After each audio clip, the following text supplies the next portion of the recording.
Fala galera, seja bem-vindo a mais um Impactado Cast. Muita alegria, já daí, deixa eu ver aqui. Opa, alegria imensa, né? Gente, estamos aqui mais um episódio e hoje uma pessoa especial aqui. Boa demais, fera demais, hein? Fera, né? Fera demais. Cantor, pregador, pastor, advogado debatedor de rádio Meu Deus. Conferencista. Pai de 3 filhos lindos, maravilhosos. Olha aí. Casado, uma esposa só. Que alegria. Seja Pastor? bem-vindo, nosso amigo pastor Rafael Ramos, mais conhecido como Pastor Rafa, né? É verdade, Seja verdade. bem-vindo. Chegamos, finalmente. Que bom, meus amigos. Prazer estar com vocês. E diminui esse currículo aí, rapaz. É pastor da Rema, marido da Bia, pai de Aurora, Olivia e Judá. Esse é o Eita, que currículo bênção, pastor. mais importante. Que bênção. Que alegria. Foi difícil chegar até aqui, né, velho? Um Foi. homem muito concorrido. Todo momento. Acabou de vir da Rádio 93, É. um debate. Já acabei de assistir, né? Na verdade, acabou de sair Foi de lá bom, mesmo, foi bom, literalmente. foi bom. Temas polêmicos. Bom, esclarecedor, tá, pastor? Glória a Deus. Assistiu ou ouviu? Ouvi, né? E ouvi e assisti, que eu tava no YouTube, né? Ah, No show. YouTube, eu tava Assim no YouTube. como você nos ouve e assiste agora. É verdade, Opa. é verdade. Tá bom, gente. Que bom. E aí, meu pastor, fala um pouquinho do seu início, pastor. Pra gente. Então, por onde a gente começa? Bom, sou filho de pastor, tive esse privilégio. Meu pai não foi nem filho de crente. Na verdade, muito depois da conversão do meu pai, já na fase adulta da vida dele, os meus avós se converteram. Infelizmente, eles faleceram antes de eu nascer.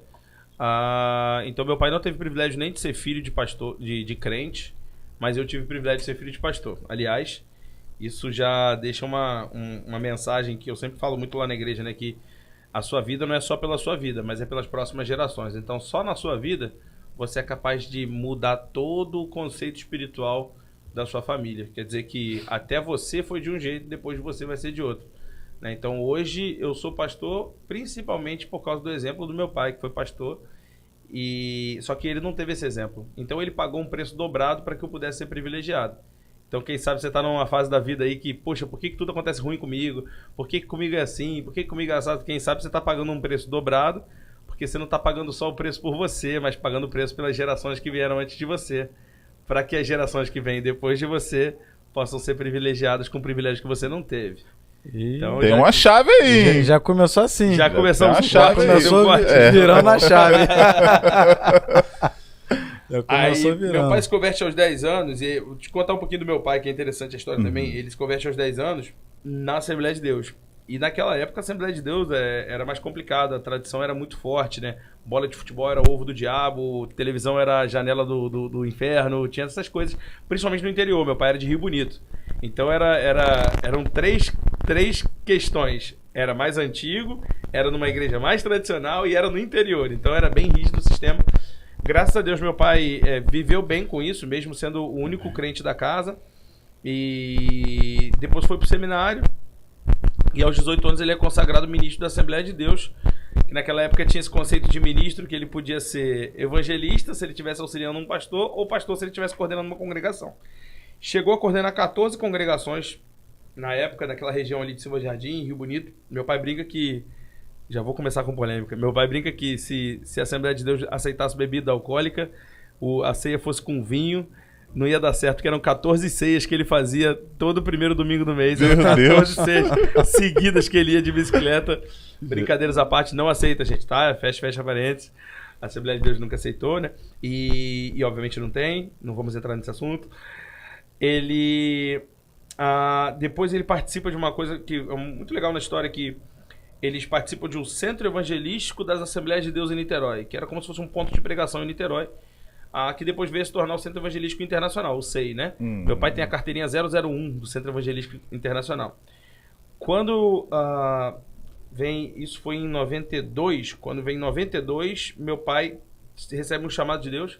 Mas não tinha aquele problema da questão de...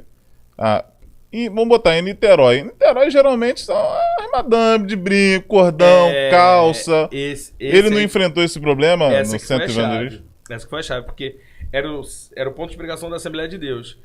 E aí o que acontece? Aquelas mulheres lá de maquiagem, brinco, calça jeans e outras coisas, né, que os homens faziam também, começou a bater muito de frente com a questão da tradição. E aí o próprio pessoal da SEADER, na época, procurou meu pai e na época o pastor Custódio Rangel, que era presbítero ainda, né? E, na verdade, procuraram o presbítero Custódio Rangel para dizer o seguinte: olha, o trabalho que vocês estão fazendo é legal, é bacana e não deve parar. Só que o nosso jeito não é esse. Então vamos fazer o seguinte: vamos abençoar vocês, emancipar vocês e vocês se tornam uma igreja independente e conseguem continuar com o projeto. Não foi uma expulsão, foi uma bênção justamente para poder o projeto acontecer. E foi assim: consagraram o presbítero Custódio Rangel a pastor.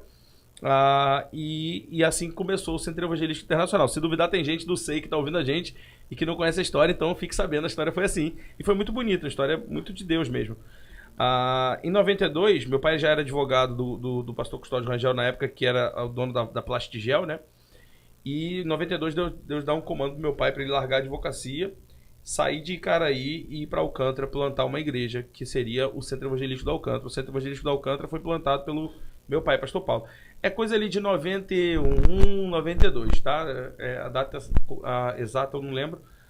Eu era pequeno, tinha 2 anos de idade, né? E meu pai morava na praia de Caraí, uma condição financeira muito boa, meu pai era advogado e tudo mais, e a gente se muda para Alcântara, que naquela época era mais simples do que já é hoje. Alcântara também não é um lugar hoje super desenvolvido, mas naquela época era menos ainda. E a gente se muda para plantar essa igreja, muita coisa acontece de ruim, assim, naquele início. Meu pai chegou a perder muita coisa, perdeu o carro, e a gente teve algumas histórias bem pesadas, mas graças a Deus o Senhor honrou. Aprovou o Senhor em 95 a gente fundar a Rema, também foi debaixo de bênção, foi até uma transição bem tranquila, graças a Deus. E fundamos a Rema e estamos aí há 27 anos como igreja.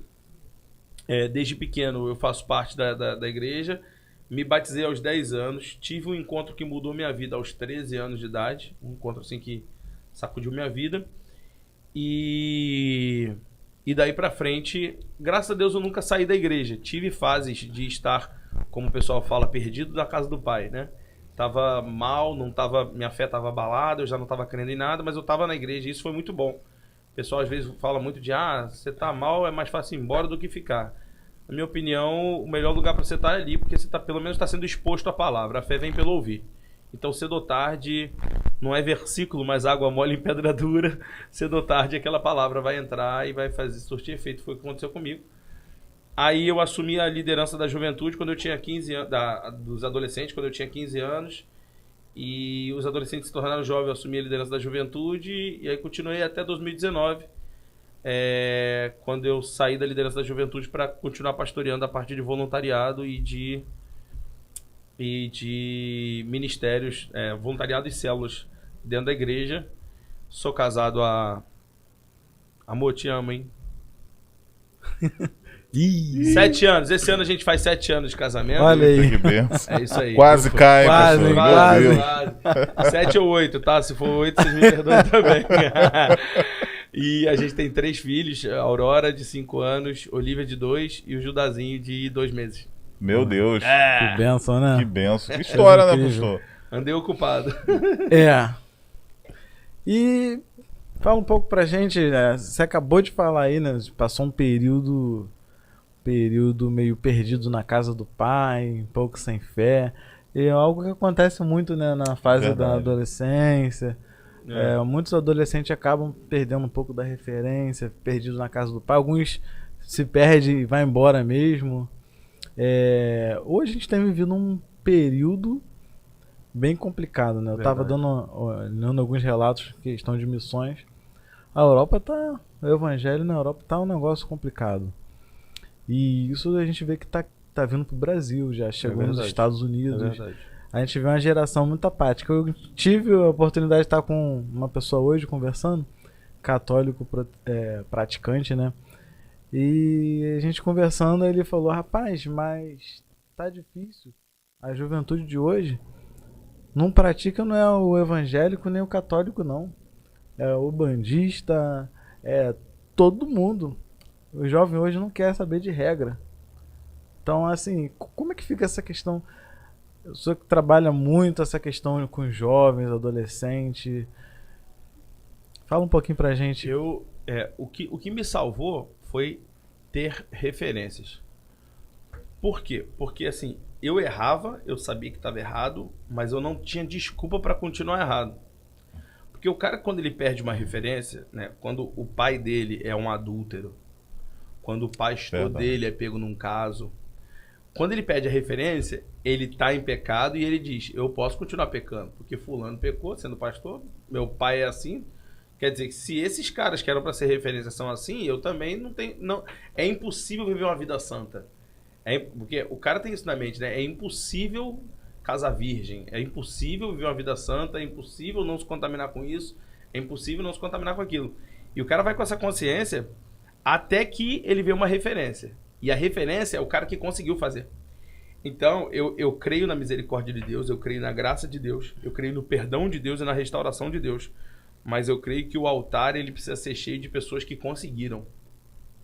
Pessoas que são exemplo de que fizeram um bom uso da misericórdia e não um mau uso da misericórdia. A gente vê os altares cheios de pessoas que fizeram um mau uso da misericórdia, né? Que toda vez que Deus teve misericórdia, ele abusou. Como é o caso de Sansão. Sansão se prostituiu com prostituta. Dalila foi a segunda esposa dele, já não foi a primeira. E a primeira também tinha sido filisteia. Ou seja, o cara estava recorrentemente fazendo a mesma coisa.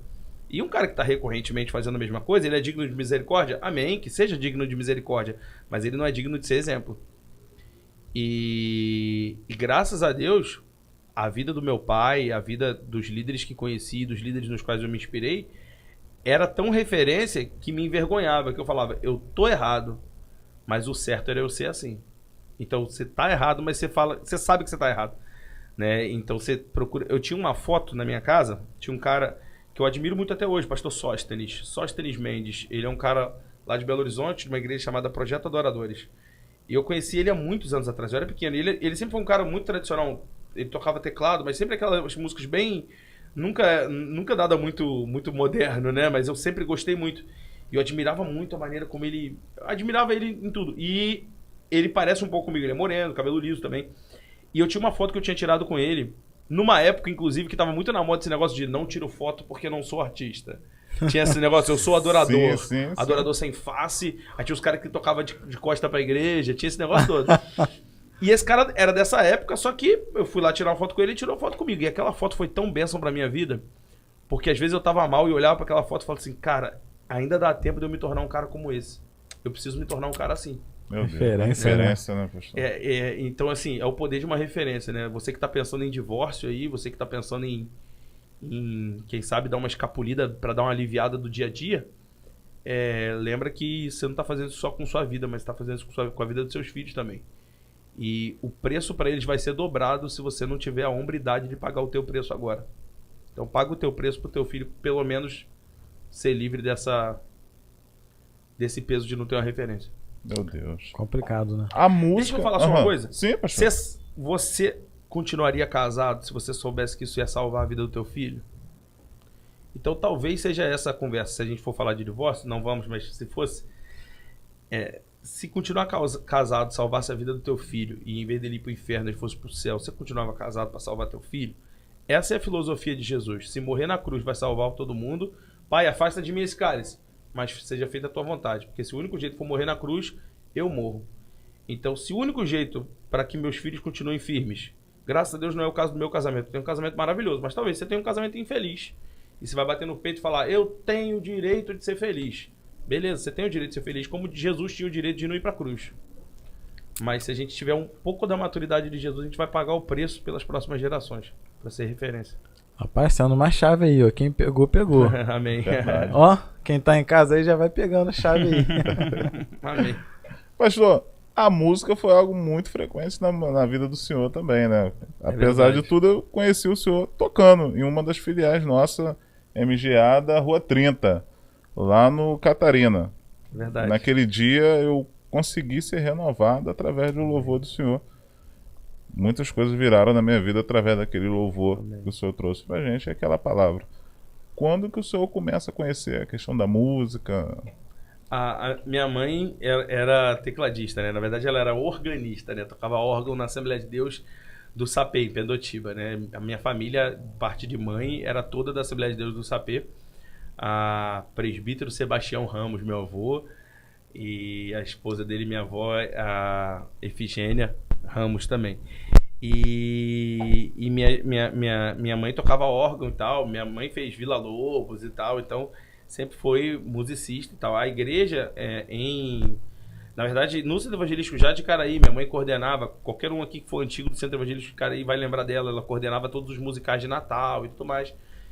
E aí, quando inaugurou a igreja em Alcântara, era minha mãe tocando teclado, meu pai pregava. Minha mãe fazia o louvor, meu pai pregava. Eram 8 pessoas que inauguraram a igreja, tinha dia que o culto era só eu, meu pai e minha mãe.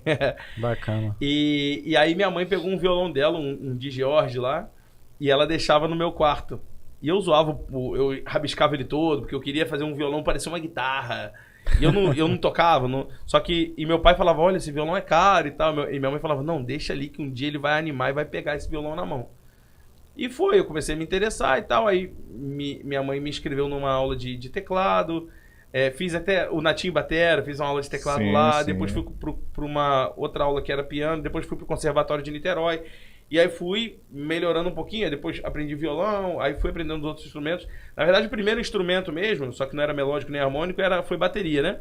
Então, aprendi um pouco a tocar bateria ali, o basicão mesmo, e depois fui gostando dos outros instrumentos, coisa e tal. E é legal ver a jornada assim, porque nada disso... Para mim foi um aprendizado, depois de muito tempo, porque eu era adolescente, tinha aquela pregação, uma famosa pregação que todo mundo falava assim: você tem que descobrir o propósito de Deus para sua vida, ou o chamado de Deus para sua vida. Nossa. E eu ficava nessa, qual é o chamado, qual é o chamado, qual é o chamado, qual é o chamado. Agora, depois de velho, e por isso que eu falo muito isso lá na igreja, porque eu queria que alguém tivesse falado isso para mim quando eu era mais novo. Eu não sou velho, mas eu queria que tivessem falado isso mais novo. Porque eu era totalmente bitolado na ideia de que se eu não descobrir o chamado de Deus para minha vida, tudo que eu fizer vai estar errado. Quando, na verdade, o chamado, a Bíblia diz assim, tudo que te vier as mãos a fazer, faze-o conforme as suas forças. Então, não é um chamado só, são chamados. Por exemplo, Deus me chamou para tocar bateria. Eu toquei bateria durante um tempo. Só que Deus me chamou para tocar teclado. Eu toquei teclado durante um tempo. Minha primeira função na igreja foi retroprojetista. Com a transparênciazinha. Então, a transparência, eu fui para bateria. Da bateria, eu fui pro teclado. Do teclado, fui pro violão. Do violão, comecei a dirigir louvor na igreja. Aí eu comecei a liderar adolescentes. Liderei jovens. Quando eu liderei jovens, falei, descobri o chamado de Deus para minha vida. Vou ficar velho liderando jovem. Não ia, né? Mas eu achava que era. E aí, eu me tornei pastor. Falei, descobri meu chamado, é ser pastor. Só que eu casei. Casei com a Bia, falei, meu chamado é ser marido. Aí eu tive uma filha, falei, nossa, meu chamado é ser pai. Pai de uma menina. Tive a segunda, falei, meu Deus, meu chamado é ser pai de 2. Tive o meu terceiro, que é um garoto. Meu Deus, meu chamado é ser pai de 3. A pergunta é, qual desses foi o meu chamado? Nenhum deles. Todos eles foram um chamado. É. Então, o chamado de Deus não é uma coisa. Deus vai te chamar muitas vezes. E cada vez que você obedecer um, ele vai te chamar para o próximo.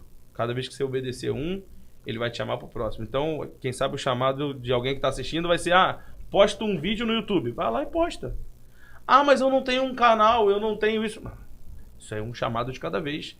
E cada um que a gente obedece, Deus vai comandando o próximo. Aí assim eu fui encaminhando dentro da casa do Senhor também. Interessante, né? Interessante que nessa ótica aí que você acabou de falar, eu nunca tinha ouvido essa questão do chamado, né, Gilberto? Verdade. A gente sempre é acostumado a ouvir, né, essa questão, descubra o seu chamado, descubra o seu chamado. Bonito, né? É interessante. Porque é muito bonito falar. Os vários chamados. Mas esse é verdade que tem. Eu acho que no final da vida alguém vai olhar para sua vida e vai falar: Rafael foi um grande pastor.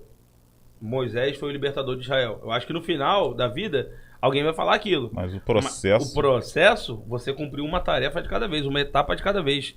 E talvez você nunca reconheça na sua vida qual seja o grande chamado de Deus, mas você vai reconhecer. Então você faz faculdade, você tem um chamado naquela faculdade.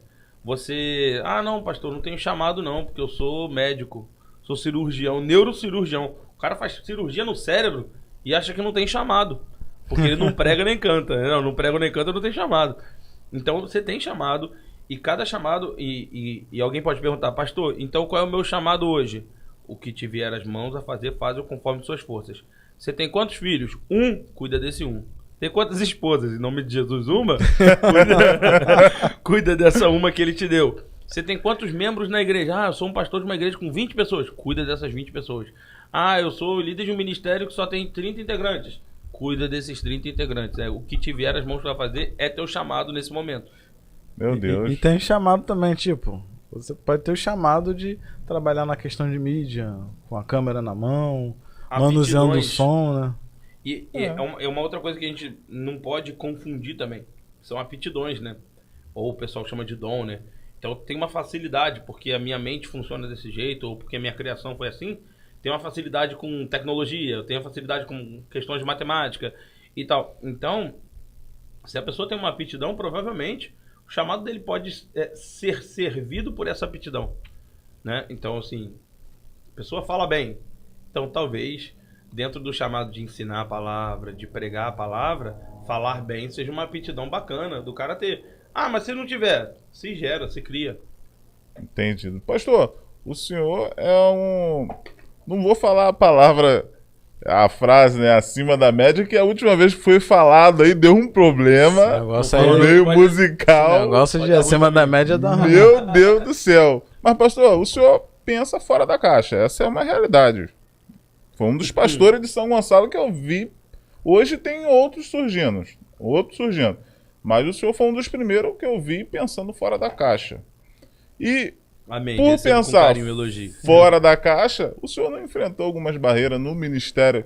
Até porque o seu pai é o pastor oficial, né? Quando o senhor vem surgindo com algumas ideias fora da caixa, indo em algumas conferências, sentando com algumas pessoas, quando o senhor veio implantar algumas coisas na Rema, algum sistema na Rema diferente, o senhor sentiu alguma diferença? Alguma pressão? Então, a grande razão disso é porque eu tive um ambiente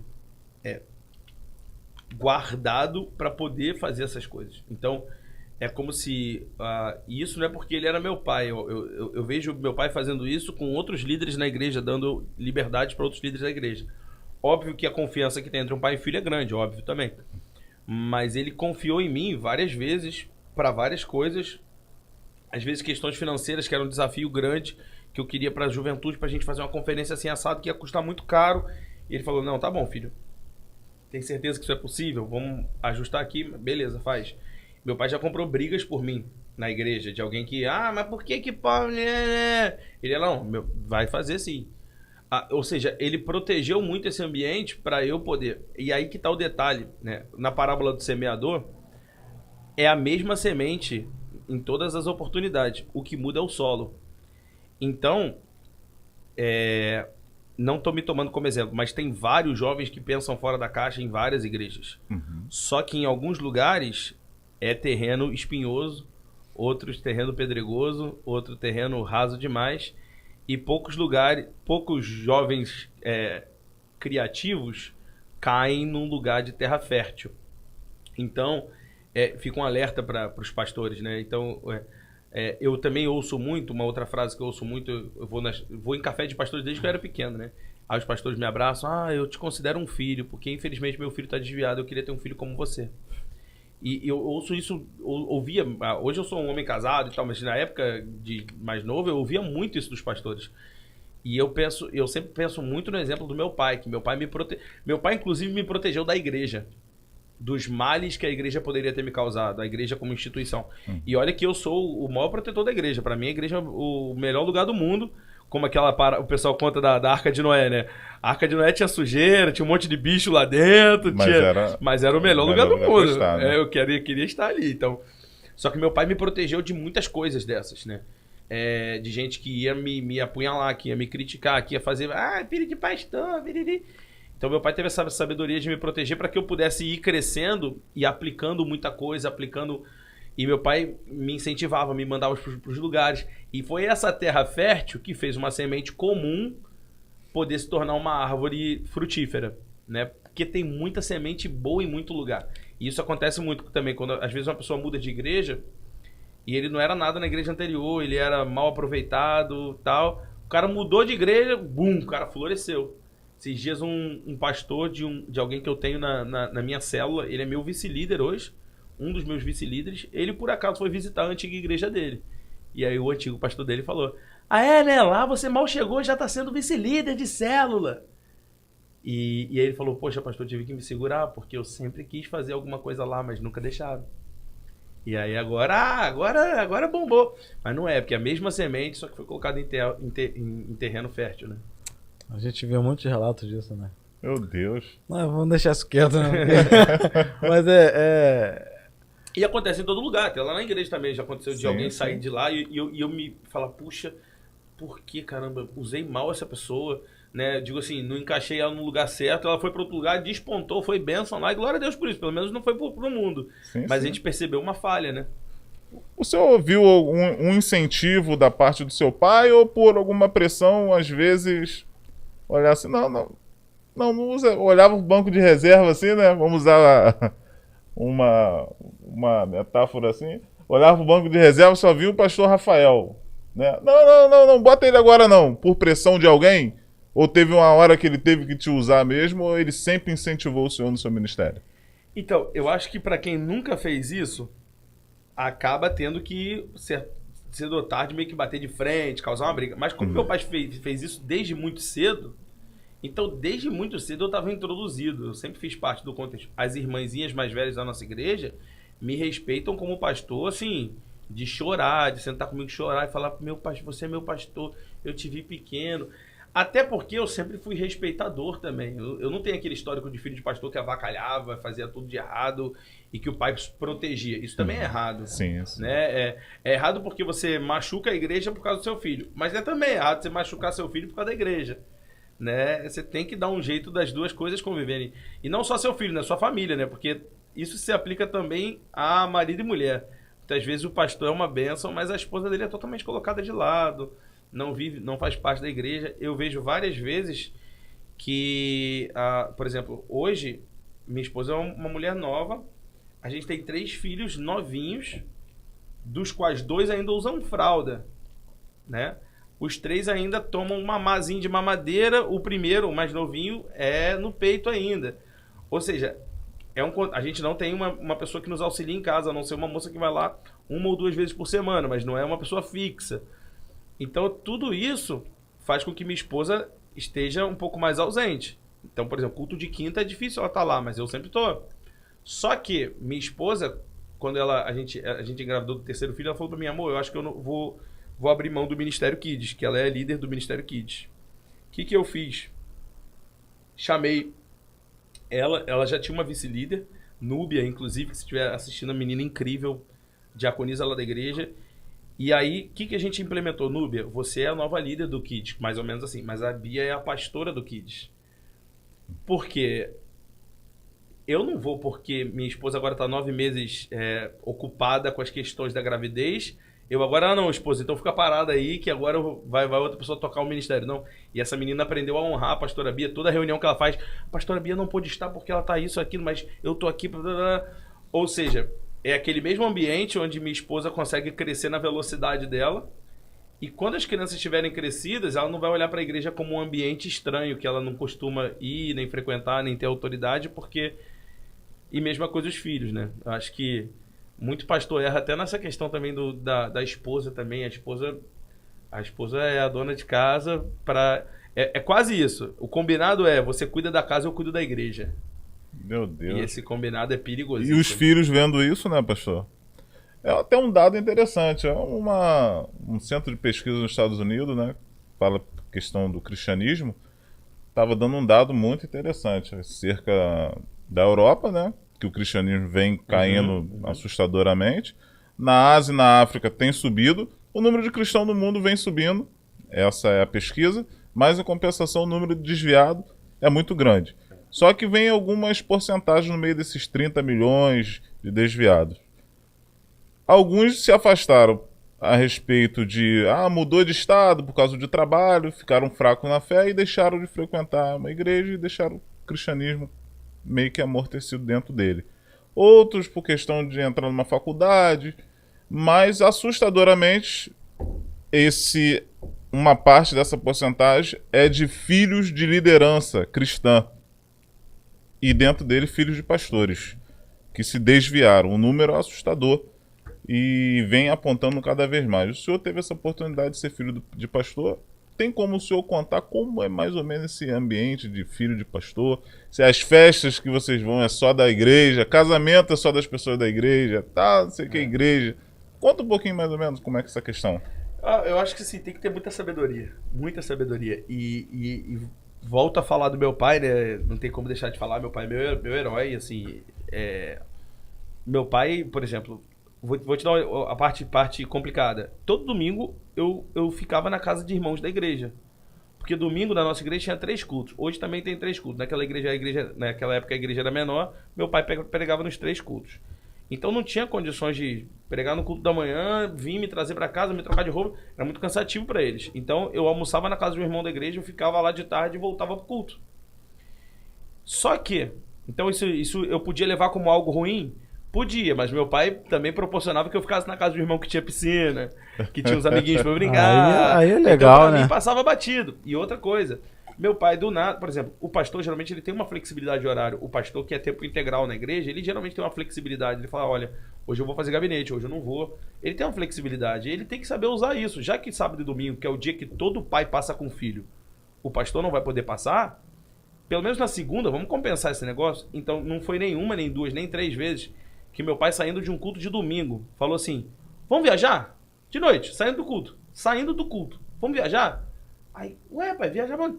Sei lá, vamos continuar nessa estrada aqui, vamos ver onde é que ela vai dar.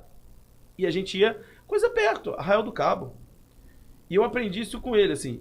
Já aconteceu também, de eu chegar em casa, amor, vamos pra Arraial? Que isso, garoto? Agora, então vamos agora pra Arraial.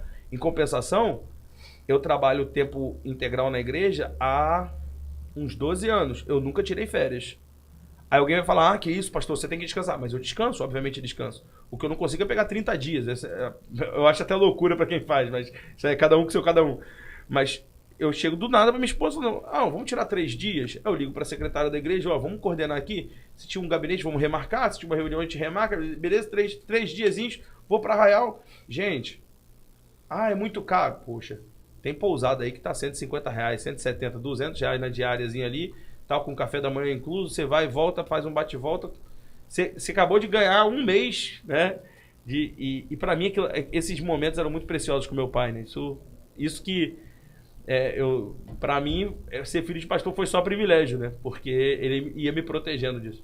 Verdade. E a questão, pastor, da questão da célula, do GC, né, de outras formas de linguagem que são usadas.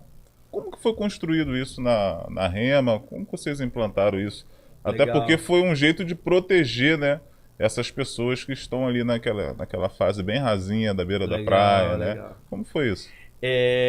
Foi interessante porque a gente era uma igreja que tinha muito da Assembleia de Deus ainda. O fato de termos passado pelo centro evangelístico nos abriu muito a mente para muitas questões de tradição, então nossa igreja já começou bem moderna.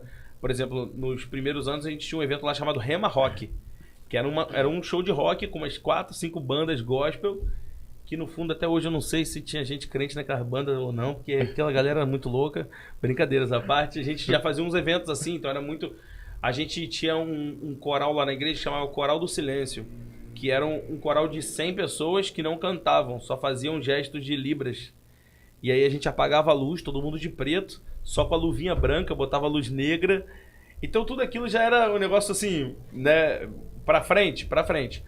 E a gente sempre teve muita sede de perguntar assim, mas o que estão fazendo lá? Porque se a gente parar pra pensar, é uma pergunta de muita humildade da parte do pastor. Qual é a pergunta que todo pastor tem que fazer? Se a palavra é a mesma e o Espírito Santo é o mesmo, por que lá dá certo e aqui não? Com certeza. Porque com certeza a culpa não está em Deus. Não é Deus dizendo, não, eu escolhi vocês para terem só 30 membros e aqueles lá para terem 17 mil. Tem alguma coisa errada. É claro que cada lugar oferece um contexto. Não dá pra gente querer ter 17 mil em tal lugar. Ou não, não é só número, obviamente. O pastor Carlito, lá de São José dos Campos, ele fala que a gente não tem que ter numerolatria, que é idolatrar número, nem numerofobia, que é medo de falar de número, né? A gente tem que ser equilibrado. Então, então a gente sempre teve essa pergunta, o que faz uma igreja saudável? E a gente procurava muito, assim como meus pais me mandavam para congresso, mas eles iam também para congresso, tudo mais. Só um parênteses, vocês já começaram no sistema MDA? Não, a gente começou como igreja independente, aliás, somos independentes até hoje, mas começamos como... Um método tradicional. Tradicional, é culto e ministério. Na verdade era departamento, né? Departamento infantil, departamento de louvor, mocidade. Não zoa não, que eu tô vivendo esse contexto. Então, e era assim, a nossa primeira experiência um pouco fora da caixa foi quando a gente foi para São José dos Campos. Na época estava sendo muito falado a tal da igreja com propósitos. Aí eram 5 propósitos, deixa eu ver se eu lembro. Serviço, missões, adoração, evangelismo e discipulado. Aí eles diziam que tudo que acontece na igreja tem que ser numa dessas 5 áreas. Precisa acontecer numa dessas 5 áreas. Então, se você vai fazer um evento, ela precisa tocar uma dessas áreas, que são as áreas de maturidade do crente. E lá a gente aprendeu a ter uma declaração de missão para a igreja. E aí a gente passou a ter nossa declaração de missão. A missão da Rema é que cada membro seja servo, adorador, comprometido com a palavra, vivendo em comunhão e fazendo discípulos. Aí servo fala do serviço, ser um voluntário, trabalhar na obra. Adorador fala da sua comunhão pessoal com Deus. Comprometido com a palavra, já se explica, né? Vivendo em comunhão, também se explica. E fazendo discípulos, também se explica. Então, a gente voltou de lá aplicando esses 5 propósitos, coisa e tal. Criamos classes para ensinar o que era isso para a igreja e tal. E nos tornamos o que chama de igreja com propósitos. E aí, como a gente começou a lidar com muitos pastores que eram fora daquela caixinha que a gente estava acostumado, de Assembleia de Deus, de irmãos de... Não só Assembleia, mas Batista, irmãos de igrejas denominacionais, e começamos a lidar com irmãos de igrejas independentes, a gente começou a ver coisas que a gente nunca tinha visto, né? Como foi as células. Quando a gente conheceu o movimento celular, a gente conheceu lá na caixinha mesmo, lá no início. Pra você ter ideia, meus pais foram no congresso com César Castelhanos e Valnice Milhomes, quando nem o René Terranova fazia parte ainda do movimento celular do Brasil. Que ele estava chegando junto, era o trio, que depois se formou e depois se separou, os 3 maiorais do movimento celular daquela época. Nos atraiu muito, mas ao mesmo tempo nos preocupou porque a visão celular naquela época era fechada. Ou você comprava o pacote inteiro, no sentido de ou você abraçava tudo, ou você não fazia nada. E a gente gostava de algumas coisas, mas não gostava de outras. E não era adaptável. Então a gente começou a fazer célula do nosso jeito, sem chamar de... Não era G12, não era nada. A gente começou a fazer célula do nosso jeito. Pegamos a apostila do encontro com Deus. Tiramos o... Infelizmente, tinha na prática, não na apostila, mas na prática de muitos encontros com Deus, tinha um momento lá de regressão, que você vai pensar nos pecados e tal. Você está se sentindo agora com 5 anos de idade, quando você mentiu para sua mãe com 5 anos de idade.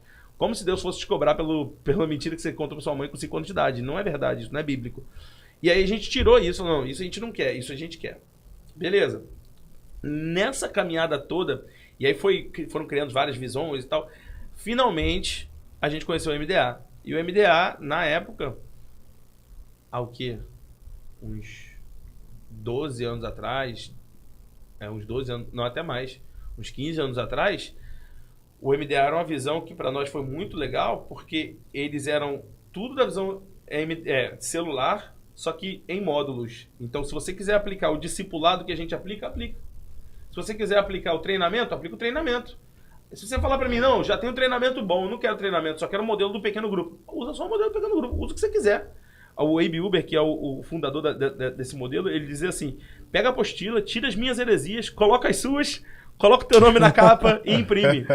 Tanto que se você digitar apostila CTL, que é curso de treinamento de líderes, GMDA, no Google, vai aparecer o site de várias igrejas, cada uma com sua própria. Quando você abre, são todas iguais, com pequenas modificações, porque aquela igreja, por exemplo, essa não tem diácono, aquela não tem presbítero, essa não tem oferta, não tem dízimo, essa tem só oferta, essa tem isso, aqui não tem... Cada um adaptou do jeito que lhe pareceu melhor, e isso pra gente foi muito bom. Por isso que a gente até hoje diz que é do MDA, apesar da gente não fazer não tem nenhum tipo de sociedade, nem nenhum tipo de vínculo oficial, mas a gente sempre tá nos congressos e tudo mais. Vocês chegaram a fazer algumas conferências MDA, né? Participei de uma. Então, a gente fez conferência de células, a gente tem até hoje, só que teve uma época que a gente estava bem ativo, porque a gente também estava implementando a visão, e que a gente trouxe vários pastores que eram referência, lá de Santarém. A gente fez caravana da igreja para ir em Santarém, para ir em Fortaleza, conhecer. Eu tô querendo montar uma agora para ir em São Paulo, conhecer a nova igreja deles lá. Isso pra gente sempre foi muito legal. Esse ano eu montei uma caravana pra gente ir em São José dos Campos. Conhecer outras igrejas é muito desafiador, porque você chega lá e fala, caramba, como é que esses caras estão conseguindo? Eu tô lá dando um monte de Você acaba abrindo a visão, né, pastor? Você abre um pouco a visão, né? Doideira. É desafiador demais, nossa. E a questão a igreja tinha uma visão meio que assembleia, né? Né? No início. E como ajustar os mais velhos nessa questão dessa visão, pastor? Teve algum bloqueio? Assim, eu acho que sempre tem. O número 1 é aquilo que eu falei. Meu pai me protegeu muito, né? Então tem muita coisa que ele teve que lidar, né? Eu não tinha idade para lidar com aquilo. Mas das coisas que eu vi, que fiz parte, assim, tem uma coisa que eu acho que é o fator renovador da igreja. O fator renovador da igreja é a igreja não cair numa zona de conforto. Se a gente cai numa zona de conforto, se a gente chega num lugar que está muito confortável, a gente não quer sair de lá. O povo do Egito, o povo de Israel no Egito, estava escravizado. Mas quando eles foram para o deserto, a sensação de mudança fez eles terem saudade de ser escravo. Não faz sentido. Quem que tem saudade de ser escravo? Os caras loucos. Os caras falam assim, tem que saudade do alho e da cebola. Pô, saudade da cebola? Não faz sentido, né? Pode ser o tempero, não sei. Mas os caras estavam dando desculpa esfarrapada, porque eles não queriam sair da zona de conforto. E se uma igreja para voltar, isso é até a lei da inércia, né? Que é necessário mais força para tirar algo da inércia do que para manter movimentando, né? Então, um ministério que não está funcionando vai dar mais trabalho para sair do lugar. Mas depois que sai do lugar, se você não deixar parar, aquela bola de pedra imensa, você é só você continuar empurrando ele levinho que ela vai continuar caminhando, né? E teve um desafio nosso na igreja, que foi comprar a sede, que fez uma limpa legal na igreja. Porque tinha uma galera lá nominal. E aí chegou pro meu pai e falou assim, você é maluco. A gente tá de aluguel num lugar para 200 pessoas e você tá querendo comprar, enquanto paga aluguel, você tá querendo comprar um lugar para 1.000 pessoas se a gente tá de aluguel. Não, vamos comprar esse aqui primeiro. Depois que a gente comprar um, a gente vai o outro. Aluga o outro. Você tá doido? Não, realmente é contra-intuitivo, né? Você tá de aluguel, vai comprar um lugar 3, 4 vezes maior. E Deus, meu pai sentiu que era de Deus essa direção. E fomos comprar. Nisso, vários... A gente já tinha pouco empresário. Né? São Gonçalo não tem tantos assim, né? Então, naquela época, menos ainda. E naquela época, a nossa igreja não tinha muito. E a galera que tinha qualquer tipo de dinheiro saiu, assim. E quem comprou nossa sede, se você passar uma sede da Rema hoje linda, do jeito que é, quem comprou aquela sede foram os irmãos mais humildes da igreja. Literalmente. Há 2 anos atrás a gente fez o aniversário de 25 anos da igreja e a gente entrevistou alguns membros muito antigos, né? Fizemos um vídeo. Eu vi isso. Você viu? Eu vi. E eles trouxeram umas fotos. Aí tem uma foto, por exemplo, da irmã Marilza vendendo um salgadinho na frente da igreja, na cantinazinha da igreja, que aquele salgadinho era para juntar o dinheiro para a gente poder pagar a mensalidade, a parcela daquele tempo. Esse tipo de desafio faz as pessoas não pensarem... Eu acho, sinceramente, que quando a igreja está muito presa a usos e costumes, é porque ela está muito sem ter o que fazer mesmo. Desculpa, assim, eu não estou nem falando da Bleia, nem da Batista. São irmãos que eu amo e que eu tenho, são minhas raízes. Mas se a gente a gente começa a observar. Se você me deixar aqui parado nessa sala, sem conversar com ninguém, eu vou começar a observar as coisas da sala. Interessante, tem uma televisão. A gente começa a observar. Agora, se a gente está aqui conversando, vai ter coisa aqui na sala que eu nem percebi, porque eu estava ocupado demais. Então, se a gente estiver ocupado com a missão da igreja, vai ter muito erro mesmo. É coisa que a gente podia até... Mas que a gente relevou, porque, graças a Deus, a gente estava ocupado com a missão da igreja, ganhar almas, cuidar delas e tudo mais. E hoje, pastor, como é que fica? Sou cantor, chegou a gravar CD. É verdade. Como a gente acompanhava lá na Reminha lá, era bacana. E como que você faz hoje? Pastoreando, trabalhando ativamente, né, incessantemente na igreja. Verdade. Difícil até de falar com esse homem. Como é que faz para poder conciliar essa carreira para um tempo? Tem um meme que é assim: como é que você consegue fazer tantas coisas ao mesmo tempo e fazer tudo bem feito? Aí ele: é esse o meu segredo, eu não faço nada bem feito. Aí tem o do Hulk também, né? Como é que você consegue não ficar com raiva pra você se controlar? Esse é meu segredo, eu tô o tempo todo com raiva. O Hulk fala, né? Então, assim, a questão musical, hoje eu entendo, eu olho pra mim e falo assim, é uma área que eu dei mole, negligenciei durante um tempo, em nome de Jesus vou conseguir voltar. eu percebi que Deus também me chamou por um tempo de dedicação no pastoreio local e faz sentido pra mim. Eu até encaixo um pouco da música naquela questão de temporário, né? Uma temporada que eu passei dedicando ali, foi bom. Isso hoje me dá uma bagagem absurda. Quando eu converso com os músicos da igreja, quando eu converso com o líder de louvor da igreja, eu converso de igual para igual. É outra cabeça, né? Tem um pastor que... Ele vem me dar um migué e não passa. Não passa o migué. Ai, é que eu não tirei de ouvido. Ah, eu não... Não, pastor, porque tirar de ouvido não é assim. Falei, é só estudar. Estudar harmonia funcional, você vai saber tirar de ouvido. Não, é que não tem migué, porque a gente sabe, né? Não, meu filho, isso aí eu entendo, tá? Isso aí... Não, teve... Uma vez eu tava pregando na igreja, deu uma microfonia, aí eu cheguei pro cara e falei assim, ó, isso aí tá em 300 Hz. Falei pro cara do som, eu falei, pode tirar aí, tira... Eu tava pregando, eu falei, pode tirar aí. Ele falou, aí tirou, eu falei, não falei que tava nessa frequência? E assim, né? Isso é legal, é bagagem e glória a Deus. Mas eu também entendo que não foi só temporário e que eu deveria e devo continuar lançando. Eu tenho umas 5 músicas que a gente até gravou, mas eu não lancei por... Ah, tá muito não tá perfeito ainda, tem que melhorar. Tem uma frase que eu falo que é... Eu nem sei de quem é, talvez seja minha, eu nem sei, mas... o perfeccionismo, o perfeito é a desculpa perfeita pro procrastinador. Porque o cara que quer adiar, ele fala assim, porque não tá perfeito ainda. Verdade. Aí ele adia e ele finge que é porque... Então eu não sou perfeito, eu não sou perfeccionista. Eu sou procrastinador nessa área e eu reconheço. Mas em nome de Jesus, orem por mim aí, 2023 a gente vai lançar Cordeiro Perfeito, Eu Amo Tua Presença e Me Ajude a Crer. Que são os 3 exclusivo? Que a gente tem que lançar. Exclusiva aqui no Impactado Cast. Bota aí, exclusivo na tela aí. Mas não tá parado, né? Totalmente. Que até participou de um DVD agora com a Banda Altares, Bate um Coração. Incrível, se vocês não ouviram, gente, coloca no YouTube, Banda Altares, Bate um Coração. Ficou lindo demais. Meu Deus, que produção, hein? Foi gravado lá na igreja. Então, inclusive, se você quer conhecer a nossa igreja, assiste lá. Foi muito legal. Inclusive, o link vai estar até aqui embaixo, aqui, ó. Pronto, coloca o link aqui embaixo. Boa. Pra vocês verem. A galera que filmou, assim, na câmera, foi a galera da nossa igreja, o pessoal da luz, do LED, tudo foi o pessoal da nossa igreja. Aí, obviamente, o pessoal da produção de vídeo, o pessoal da produção de áudio, são irmãos parceiros também, a Bruno, o Gabriel, o Betinho também. Betinho, fera demais, né? Incrível, né? Muito boa. Muito bom. Top. E tudo daqui da cidade, né? São Gonçalo é exportadora de talentos. Exporta talento, muito talento. Em nome de Jesus, a gente vai parar de ser exportador e vai ser só... criador de talento, não precisa ficar mandando todo mundo pra fora, não. Parece até time de futebol brasileiro, né? Manda todo mundo pra fora. E a respeito, pastor, lá o senhor, a célula, né? Acredito que tem quantas células lá na igreja, pastor? Na verdade, essa é a prova de que a gente não abusou quando podia ter abusado, graças a Deus. Então hoje a gente tem cerca de 40 células lá na igreja. 40. Não é um número muito grande. Eu tenho igrejas bem menores que a nossa, bem menores não, menores um pouco que a nossa, com 70 células, 80 células na cidade. Mas é porque na época que a gente teve a oportunidade de abusar, né, a maioria dos pastores que implementaram células chegaram num domingo na igreja, pegaram o microfone e falaram assim, quem não tiver células em um mês, não tá mais em cargo nenhum da igreja. Então a gente, durante muito tempo, a gente teve diáconos, obreiros, voluntários, liderança que não fazia parte de célula nenhuma. E a gente deu tempo para esse processo acontecer.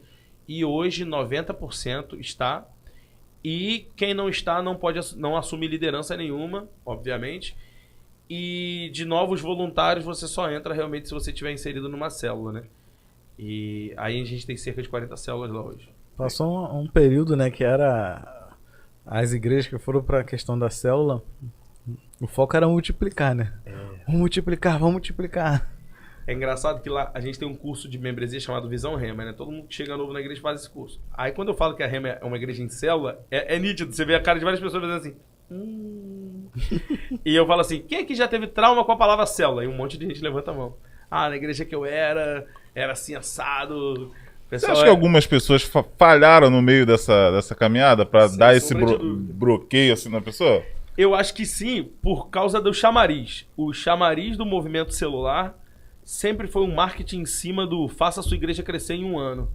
Sua igreja vai crescer mais do que nunca, você viu na vida. Meio que uma pirâmide. Então você não chamou o cara que queria servir a própria igreja, o pastor que queria servir. O cara queria a ferramenta para crescer a igreja dele. E aí você chamou, não é culpa da visão também, mas você chamou muita gente orgulhosa, soberba. Então o cara chegou ali, me dá a ferramenta. E aí você ainda alimentou esse negócio com a hierarquia que foi criada. Porque além de eu ser soberbo, eu já chego no lugar que o cara fala assim, não, você é 12 do fulano. Caramba, eu sou 12 do fulano. E você? Do ciclano, né? Do ciclano. Não, mas eu sou 12 do cara que é 12 do fulano. Então tinha uma hierarquia muito clara. Hierarquia, né? Eu não acho que na igreja não deve haver hierarquia, mas essa hierarquia tem que ser subjetiva. Tipo assim, a pessoa tem que... Mas vem cá, quem que é... Porque não... Sabe, quando é tão orgânico que você chega na casa de alguém e a casa tá lotada de gente, você não sabe quem é primo, quem é tio, quem é mãe, quem é avô, quem é pai. Você tem que... Você tem um tempinho pra você posicionar cada um e falar, ah, você é cunhado dele. Então a igreja tem que ser uma família que você chega, tipo, você sabe que aquele cara é pastor, mas será que ele é o presidente? Aí, só que sei, porque a cadeira dele é diferente. Pra mim, é nesse ponto que a gente fala, caramba, não precisava. Porque se a gente tiver um negócio mais orgânico, mais leve, e é isso que aconteceu na visão celular, a galera eu sou 12 do fulano, que é 12... a hierarquia era muito delimitada, certinha, bonitinha. E tinha muita gente que, assim, com certeza você já deve ter pegado esse período, né? Muitos líderes deviam ter uma célula ali, ó, o pessoal não estava preparado. O fulano já dá um certo destaque, vamos botar ele para ser líder, divide, vamos multiplicar. Era uma febre, né? Virou uma febre um certo tempo. Né? E quando você conversa hoje com pastores de grandes igrejas que ainda estão no movimento de células, esses pastores falam muito sobre isso, sobre o perigo de você ter célula fantasma. Né? Eu tenho uma igreja de um amigo meu que lá, ao atingir 50 células, essa pessoa se torna apta ao pastoreio. Não quer dizer que ela vai ser consagrada amanhã, mas quer dizer que ela é um dos nomes cotados para ser ordenado pastor. Afinal de contas, uma pessoa... E faz sentido, uma pessoa liderando 50 células, essa pessoa está liderando aproximadamente 500 pessoas. Existem pastores que não pastoreiam 500 pessoas. Sim, então não tem razão para eu não consagrar aquele camarada. Ele passa por um seminário, obviamente, né? E tal. Só que esse pastor confessou para mim que eles começaram a tomar um pouco mais de cuidado. Apesar da meta ser mantida... Por quê? Porque já teve gente lá de ter 50 células, foram ver, tinha umas 20, 25 células fantasmas. Que o cara abriu, mas não tá mais acontecendo. Já faz 2 meses que não manda um relatório, ninguém sabe de nada daquela célula. E ele tá ali, abrindo um monte de célula. Então, é um cuidado que se tem que tomar. E é por isso que eu digo, a gente tem 40 células, e tá tudo bem. Se alguém pode chegar lá na igreja e falar, nossa, mas essa igreja só tem 40... Para um movimento de células, 40 células é pouco. 40 células é... Eu estava, essa semana, vendo a postagem da líder de adolescente da Batista Atitude. A rede dela lá tinha 65 células. É mais gente do que a minha igreja inteira. Só que eu tô bem com isso, assim, vamos multiplicar. E tem como ter acesso, o pastor ele se perdeu nessa questão fantasma, né? Tem como ter acesso o pastor de todas essas células? Relatório. Ele visita ou é só relatório? Relatório. Assim... Existe um momento no crescimento da igreja que o pastor tem que saber que ele não vai conhecer todo mundo mesmo. Não tem jeito. Né? Aliás, o pastor da igreja de vocês já não conhece todas as pessoas pelo nome, cada detalhe, né? E imagina quando você escalona isso através de células, através de voluntariado. Eu mesmo, de vez em quando, e olha que todo mundo que entra na igreja passa por mim por causa do curso, né? Então, mesmo com o curso, às vezes eu chego na igreja e vai um voluntário me oferecer um cafezinho, eu falo, cara... Eu nunca vi esse cara na minha vida. Será que ele comprou uma camisa numa livraria? Só que a gente tem mecanismo para não permitir que isso aconteça. Alguém compra uma camisa e passe por voluntário e não é, né? Mas se a gente não tivesse esse sisteminha bem montadinho, essas etapas bem montadas, fica perigoso, realmente. Fica perigoso, porque aí você não sabe quem é quem. Agora, se eu sei quem é o líder do líder daquela pessoa, indiretamente eu sei quem ele é. Isso fica muito claro na oração sacerdotal de Jesus. Que Jesus fala assim, Pai, eu não oro só por eles, mas pelos que hão de conhecer-me através deles. Quer dizer que Jesus estava orando por gente que ele, humanamente falando, não conhecia. Jesus ali estava orando por mim. Será que o apóstolo Pedro me conheceu? Não, mas ele conheceu Marcos. Aliás, para muita gente não sabe, Marcos, o escritor do Evangelho de Marcos, foi discípulo do apóstolo Pedro. Então, assim... Pedro não me conheceu, mas Pedro conheceu Marcos. Marcos conheceu fulano, conheceu ciclano. 2 Timóteo 2:2. O apóstolo Paulo fala assim para Timóteo: aquilo que de mim ouviste, diante de muitas testemunhas, confia a Paulo, Timóteo, que de mim ouviste, confia a homens idôneos que sejam capazes de transmitir a outros. Ou seja, Paulo estava falando de uma 4ª geração de gente que ele nem sabia que ia ser. Mas Paulo conhecia esse cara? Não. Conhecia o terceiro? Também não, mas conhecia Timóteo. Então, dentro da visão celular, a gente entende muito isso. Eu não preciso conhecer a igreja inteira, mas eu preciso conhecer o líder. E o líder do líder. Ali, 2, 3 níveis para baixo, ali é o suficiente se eu tiver com o coração deles alinhado para eles conhecerem os outros, que conhecem os outros, que conhecem os outros. E aí a gente implementa uma cultura. E aí quando a gente vê a cultura dando certo, aí que é gostoso. Aí que é gostoso. E como é que diz pode... Eu tô falando muito? Não.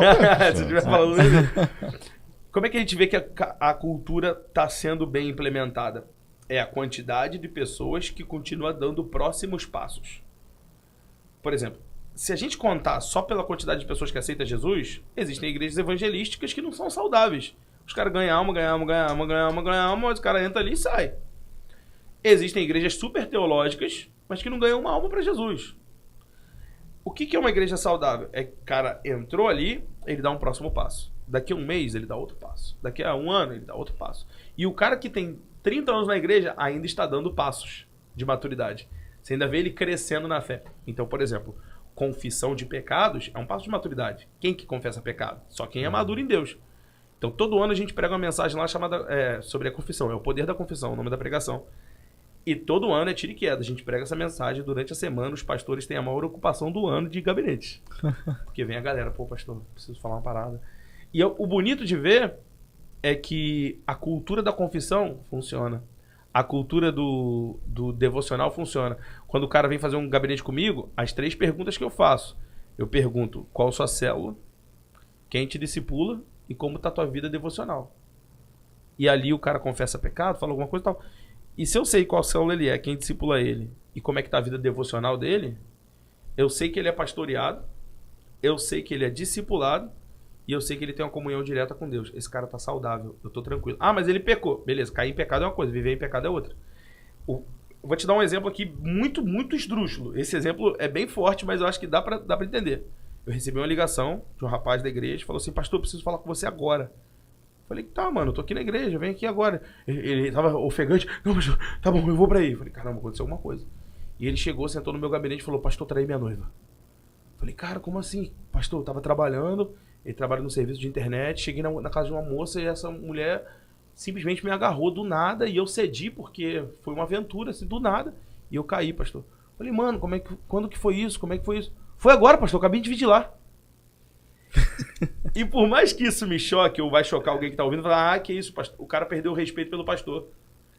Pra mim, não.